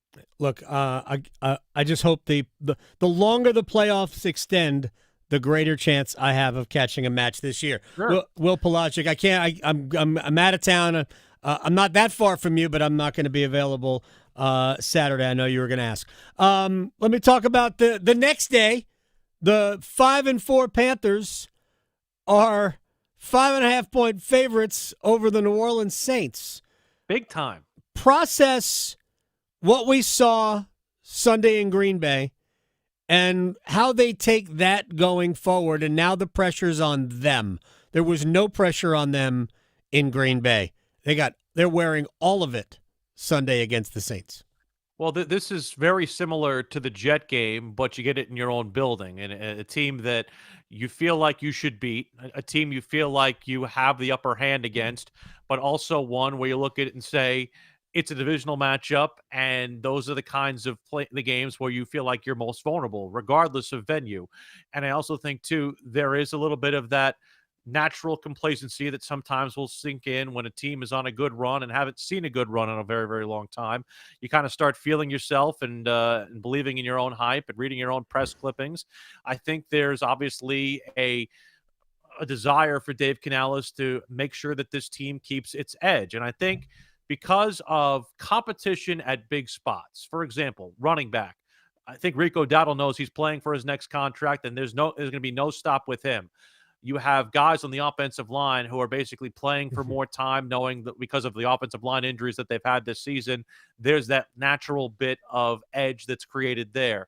Wide receiver has kind of the same little bit here with guys coming back from injury like Coker and players who haven't exactly lived up to the potential somewhat yet. Leggett been inconsistent. McMillan is good in moments, but also has some shaky moments in games. And then that defense, which had heard all the stuff over the course of the offseason about how they weren't good, about how their defensive coordinator shouldn't have the job, and how they were a no-name defense and didn't have what it took to be among the elite in this league. And look what they've done through the first 9 games, absent a couple of outliers. I think it's incredibly great, and they do the two things in this league you have to do that travel. They run the ball well, and they play good defense. The thing that I think, though, separating them from making that big run, and I didn't say it the right way yesterday, and I got lambasted by the clowns in the morning for it, because I said Bryce Young has to win games for them. He is winning games for them with game-winning drives. But I have to see the kind of game from Bryce Young statistically that represents where the elite quarterbacks are, in that the completion percentage is high. The yardage number is, somewhere, a number that's not a 1 in front of it. You know what I mean? I need to see an interception number be a goose egg. I maybe need to see 2 or 3 touchdowns. And I'm not saying that has to be the case every week, but show me you can win a game comfortably. Show me you can win a game with a stat line that looks, dare I say, gaudy. I love Bryce. I think I've taken up for him more than a lot of people in this town. So don't misunderstand me. I'm not out on him at all. I haven't seen the guy we saw in the last half of 2024. I've not seen that guy yet this season. I've seen moments. I've seen great drives. I've seen a couple of game-winning drives, which have been very, very encouraging. And I'm not taking anything away from him. But I need to see that in order to be 100% convinced that I can get to the P word and that I can get to the point where they've actually turned the corner, if that makes any sense. No, That's a lot more of nuance than just saying I need him to win a game. And Charles Davis, who I love and I rate very, very highly, said the same exact thing on our air this morning. And the knucklehead said, "Oh, that's very interesting." And then they look at me and they say, "Well, what the hell are you saying?" Can't call our friends knuckleheads, even if they are. Here's the thing. I don't disagree with you about Bryce. Sure. And I think you and I talked about it in the offseason. I didn't know what value to place on what we saw at the end of last year because there was not pressure. If you didn't win the game, the world wasn't coming to an end because the season was already over. So now what we're seeing is a team with the pressure and the responsibility of winning. And that changes the dynamics of everything. To the stats for Bryce, I think part of it, a big part. First of all, part of it is that he's not yet there. I think we could all be honest and say he has not yet proven that he is the guy going forward, right? But the other part of this too is Dave Canales, to his credit, is doing what's working. The run game is working. The way to win games right now, what they're doing is working. Correct. Do you have a plan B when teams play single high safety and stack the box? Well, that's my thing. But you see, because you brought up something that I said last year. If you notice, all of Bryce's best work last year was all at the end of games. Sure. Fourth quarter Bryce, way better than first, second, and third quarter Bryce. And that says something to me because that's when it's winning time. And I think Bryce, when needed to make plays, has been able, by and large, to do it. But I do 100%. think that the game against the Packers, and I was frankly disgusted with the game against the Jets. I thought they were fortunate to be playing the Jets that day because I thought they played terribly as a team. They played down, definitely, right? 100%. But I thought last week against Green Bay, that was all by design. 100% by design. They were not going to do anything. Cowboy game. Yeah. Play keep away, not limit the mistakes. I know that he threw an interception that was wind dated, and I take a lot of the credit off him. I give him a lot of grace on that. But they got turnovers, and sometimes that's what you have to do when you're an underdog. And I 100% get that. You were a double-digit underdog on the road. You need the other team to help you out, and you need to manage the game thusly. But I also think, too, they asked the question, what is keeping you from getting to the point where you're saying, hey, playoffs? Right. I'm not saying it has to be every week. I just want to see it once this year. Right.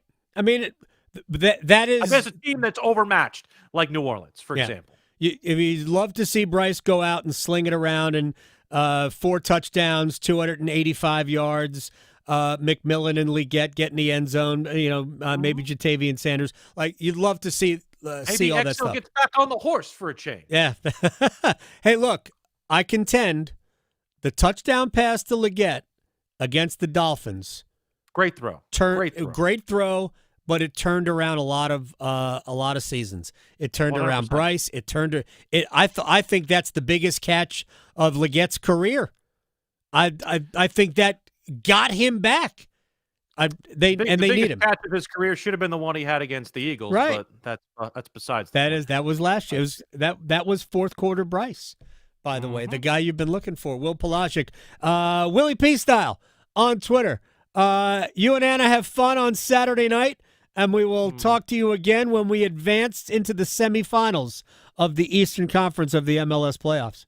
Just trying to earn you a trip on the train to Charlotte. I need so it. That you can take in some playoff soccer. I absolutely need it. And those heathens in Europe, They don't know from playoffs.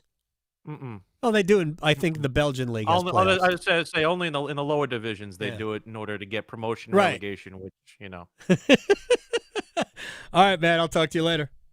Thanks, Adam. You got it. Will Palaszczuk here on the Adam Gold Show. I think it's the Belgian league, the top level of Belgian football, I believe, has playoffs. Either that or in the Dutch, in the Eredivisie. But I think it's the Belgian league that actually has playoffs in the top level of their season. All right, we'll take a break. We'll come back. We'll talk football with Brooke Pryor of ESPN, and I've got some college football thoughts that I have to get off my chest. Next. His Zamboni is bigger than yours. The Adam Gold Show on the North Carolina Sports Network.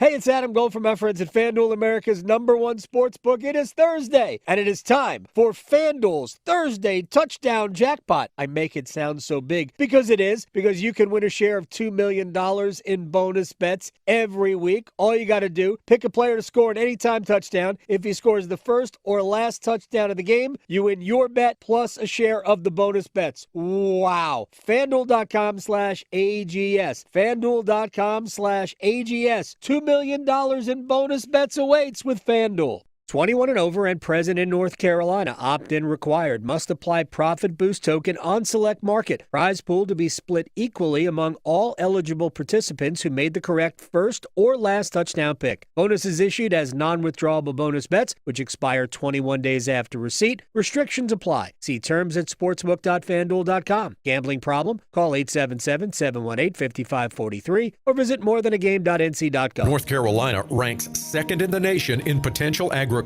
land lost by the year 2040. The NC Forever Farms program supports the preservation of family farms through permanent agricultural conservation easements and has received a record number of applications for 3 straight years. Landowners interested in preserving their working farm through the Farmland Preservation Division of the North Carolina Department of Agriculture and Consumer Services can learn more by visiting ncadfp.org.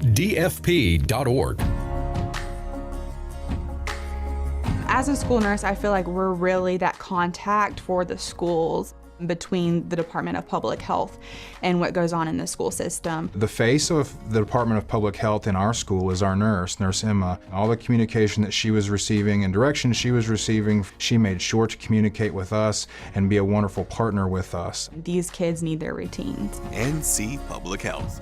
Everywhere. Every day. Everyone. Agriculture drives our local economy. I'm Lee Ivey, Director of the Agriculture Institute at NC State University, and we are looking for our next generation of leaders. If you want to make a difference and help feed the world, join us at the Ag Institute, where we grow successful graduates, productive futures, and rewarding lifestyles. We offer 2-year degrees and hundreds of internships. Learn more online by searching NC State Ag Institute. 2 years, 1 degree, endless possibilities.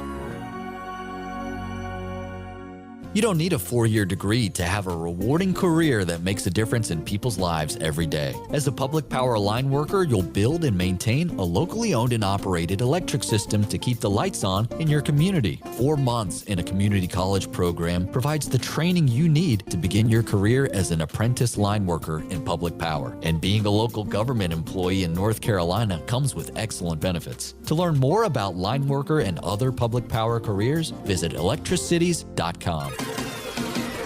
The North Carolina Healthcare Association invites you to listen to this month's podcast, Conversations on the State of Healthcare. This month, we dive into a project that's making big waves in Charlotte and beyond. It's called The Pearl, a bold reimagining of how healthcare, education, and innovation come together. My guest, Hillary Crittenden, leads operations for The Pearl and has played an important role in its growth and development. The Pearl is an innovation district. We brought together medical education, cutting-edge research, and really big and small players in the healthcare space who are advancing science in a really interesting way, all together in one place. You can learn more and join our latest Conversations on the State of Healthcare wherever you listen to your favorite podcasts, and find out more by visiting nchealthcare.org.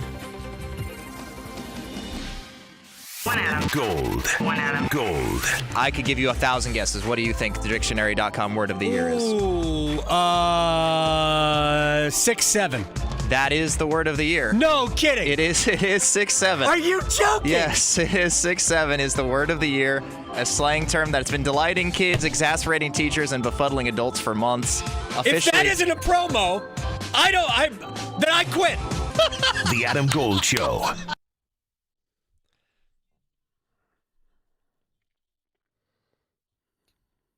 That happened yesterday. That was funny.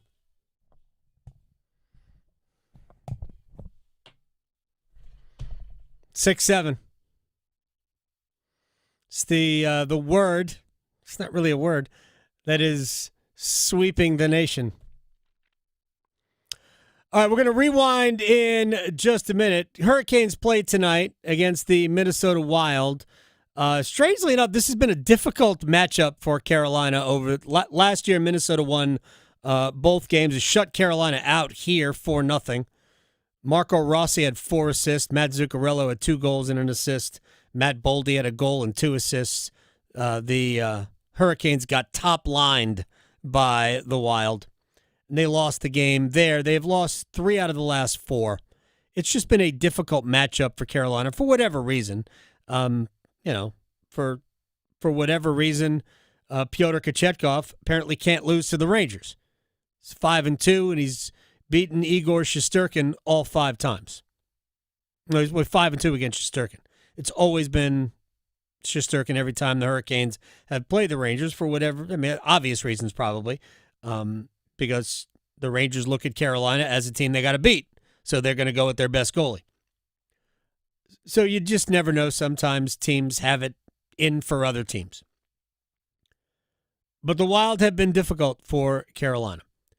And they've got one of the best offensive players on the planet in Kirill Kaprizov. And he's been, as advertised, he just signed an $18 million a year contract. Think about that. He makes twice as much, not quite 200% of Sebastian Aho's contract. Aho's at $9.75 a year. How about that? They're saying that Kirill Kaprizov is twice as good as Sebastian Aho. Just leave that comment there. But it should be a tough game tonight. Carolina's got this game and then Buffalo at home before going back to Toronto. The schedule is compressed both before the Olympic break and after, because we're going to have no NHL hockey for like 3 weeks while they play Olympic hockey. And that's assuming we're going to play Olympic hockey, because they don't really have ice yet. They don't have a rink in Turin or wherever they're playing Cortina, where the Olympics are in Italy. And we just don't have it yet. They hope to have everything taken care of. It's not that far out, people. It's 3 months out. We should probably have this stuff figured out by now.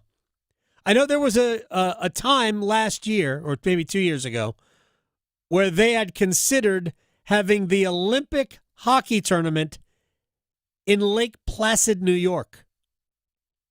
Imagine that. The Olympics are in Europe, but hockey isn't. No good. Anyway, we'll see how that whole thing plays out. But because of that, we're seeing a lot of, densely concentrated parts of the schedule. The Hurricanes played Tuesday, Thursday, Saturday, Sunday. And I believe they're going to do this a lot over the next several weeks. We'll have a lot of 3 games in 4 nights. Maybe Carolina will need all 3 goalies now, even healthy. They might need all 3 goalies. Good news, it looks like Keandre Miller is coming back. They activated him off the injured list today. They sent Dominic Fensori back to Chicago of the American Hockey League. Looks like Miller will skate tonight and play with Jalen Chatfield. Alexander Nikishin and Sean Walker will be a thing. Mike Riley will play with Joel Nystrom. I guess Charles Alexis Legault is still around as the seventh defenseman. Real quick, somebody had mentioned before in one-timers that Seth Jarvis was the MVP so far, but asked me about like somebody else. And in no way would I diminish Jarvis's start to the season as a player, as a goal scorer, as everything. But I don't believe he's been their MVP. And that's not a knock on him because he's been great. If you look at where Carolina has been with their personnel over the last 2.5, 3 weeks, and we don't all arrive at Sean Walker is the MVP of this team right now, then we're not paying attention. Sean Walker, and I'll talk about this in the pregame show. Do you know how many minutes a night Sean Walker averaged last year? About 17. Wow. Yeah.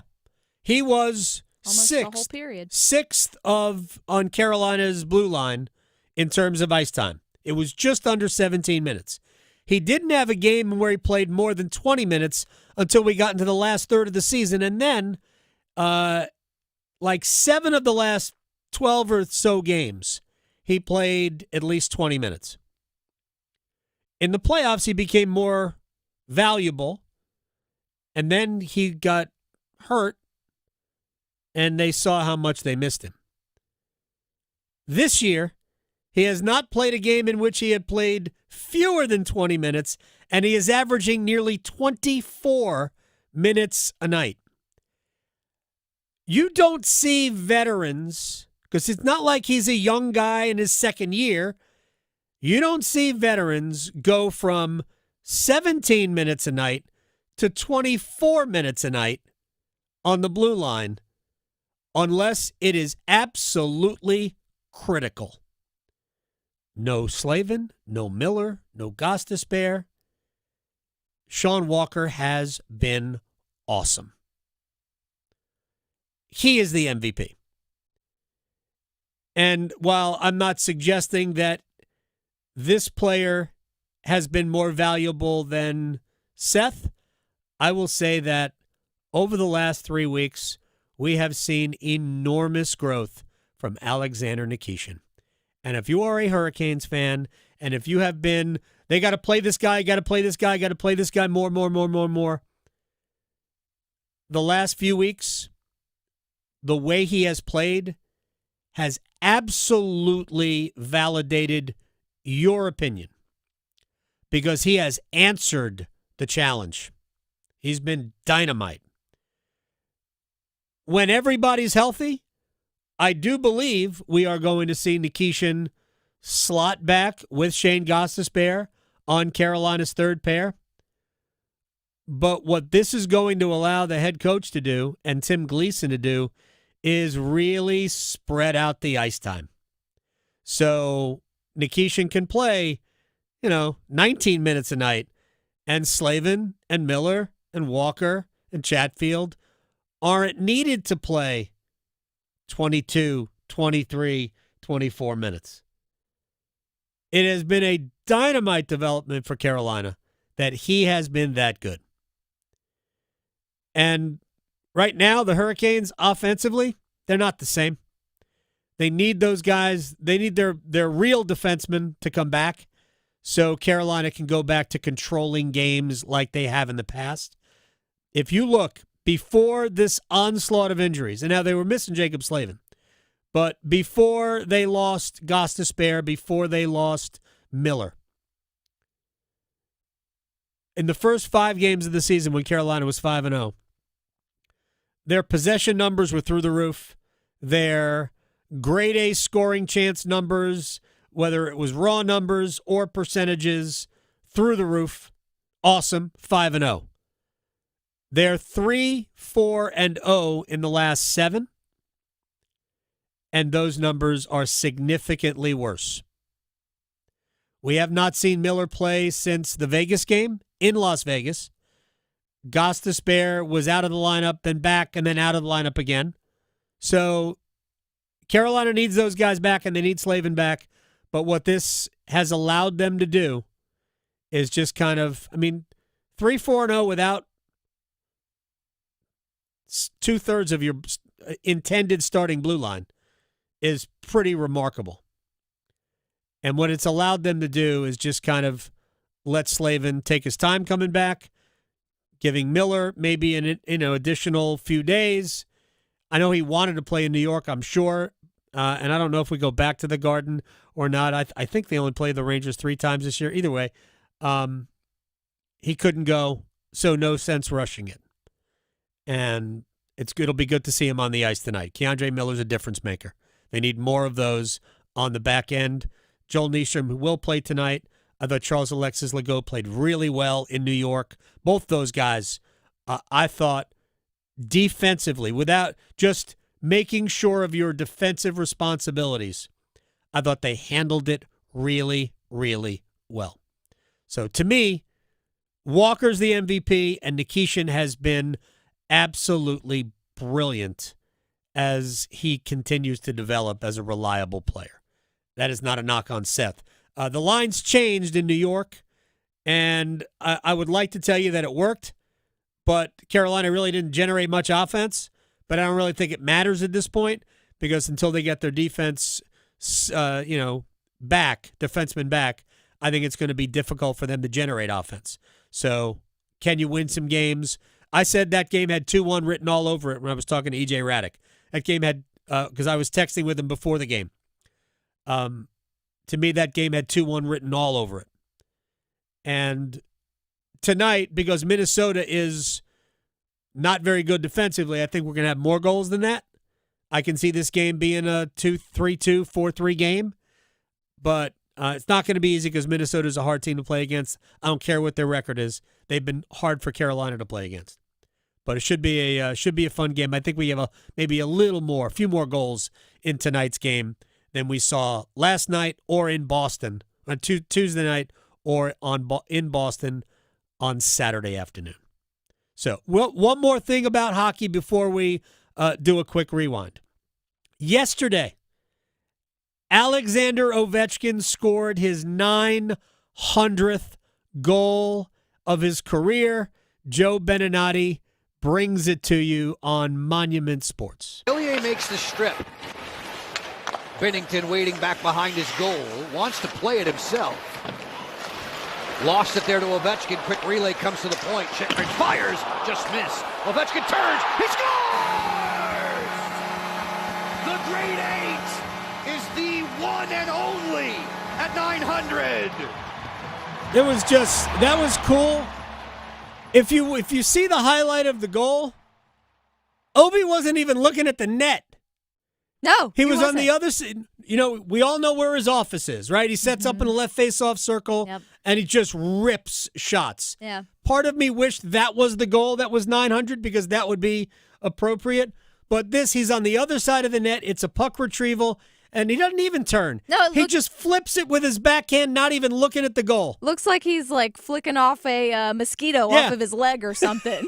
And did you see what Craig Binnington, St. Louis's goaltender, did with the puck? Did he try to steal it? He hid it in his pants.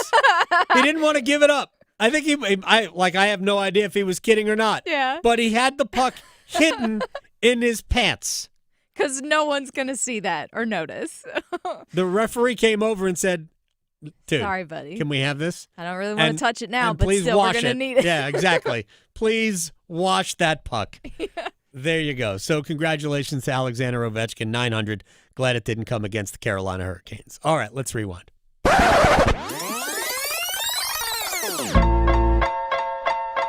right. I want to get Brooke Pryor's take on yesterday's trade deadline. Jets, Colts, Cowboys, a lot of trades, a lot of draft picks going back to the Jets. How's this being received around the league? I mean, I think there's a lot of surprise because the midseason trade deadline has not typically been a super active time in the league, and then the Jets just decided to hold an estate sale and just give the whole house away, is what it felt like, although I was told they were never making Garrett Wilson available. Teams were aware that that was not going to happen.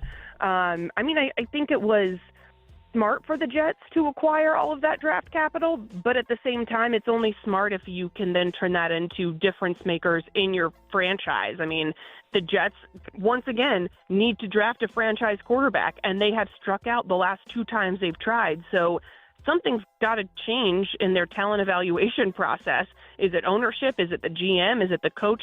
Something has to change because they keep not producing, not getting who they should be getting with these picks. So I do think it was smart on the Jets' part. I think that there's some thought around the league that seeing the Cowboys give up that amount for Quinnen Williams, yeah, I mean, he's a good player, but it felt like a makeup type of acquisition after losing Micah Parsons. You know, gee, you didn't actually have to give up all that draft capital if you had just paid Micah Parsons. It felt like Jerry scrambling, like, oh, crap, I didn't mean to do that. Here's Quinnen Williams. And then as far as the Colts and Sauce Gardner, that tells me the Colts are serious, that they think that they can win a Super Bowl this year, and they're trying to capitalize on Daniel Jones being as hot as he's been. So when she brought up the Cowboys and Micah Parsons versus Quinnen Williams, that is the question that we should ask Jerry Jones. Would you have traded Micah Parsons for Quinnen Williams? The answer is definitely not, of course, because Quinnen Williams, A, isn't quite as good as he was 2 or 3 years ago. Still good, really good player. But he's not what he used to be. And he ain't Micah Parsons. So the only justification for that trade would be, well, we're not going to have to pay Quinnen Williams as much as Micah Parsons. Financially, and honestly, the Cowboys could have paid Micah Parsons. Dallas is unfortunately not well run at this point. And we could argue that it's been a minute since they have been well run. But it's getting worse. Whether it's waiting too long to sign your players or taking a player like Parsons who wanted to be there and trading him for 2 late first-round picks. Hey, they got 2 first-round picks. And I mean, I'm not going to praise the Jets for getting 2 first-rounders for a non-quarterback and then slam the Cowboys for getting that. But Micah Parsons isn't Sauce Gardner or Quinnen Williams. He's like the combination of Sauce Gardner and Quinnen Williams. Yeah. So Parsons is one of those guys that you don't ever trade. It's not been a good year for Dallas that way. And again, real quick, Marshawn Nealand. I mean, hearts go out to everybody, Cowboys fans and that team for what they're dealing with right now. So, Victoria, thank you very much. We got Canes hockey on the radio tonight. Canes in the Wild. We'll see everybody later.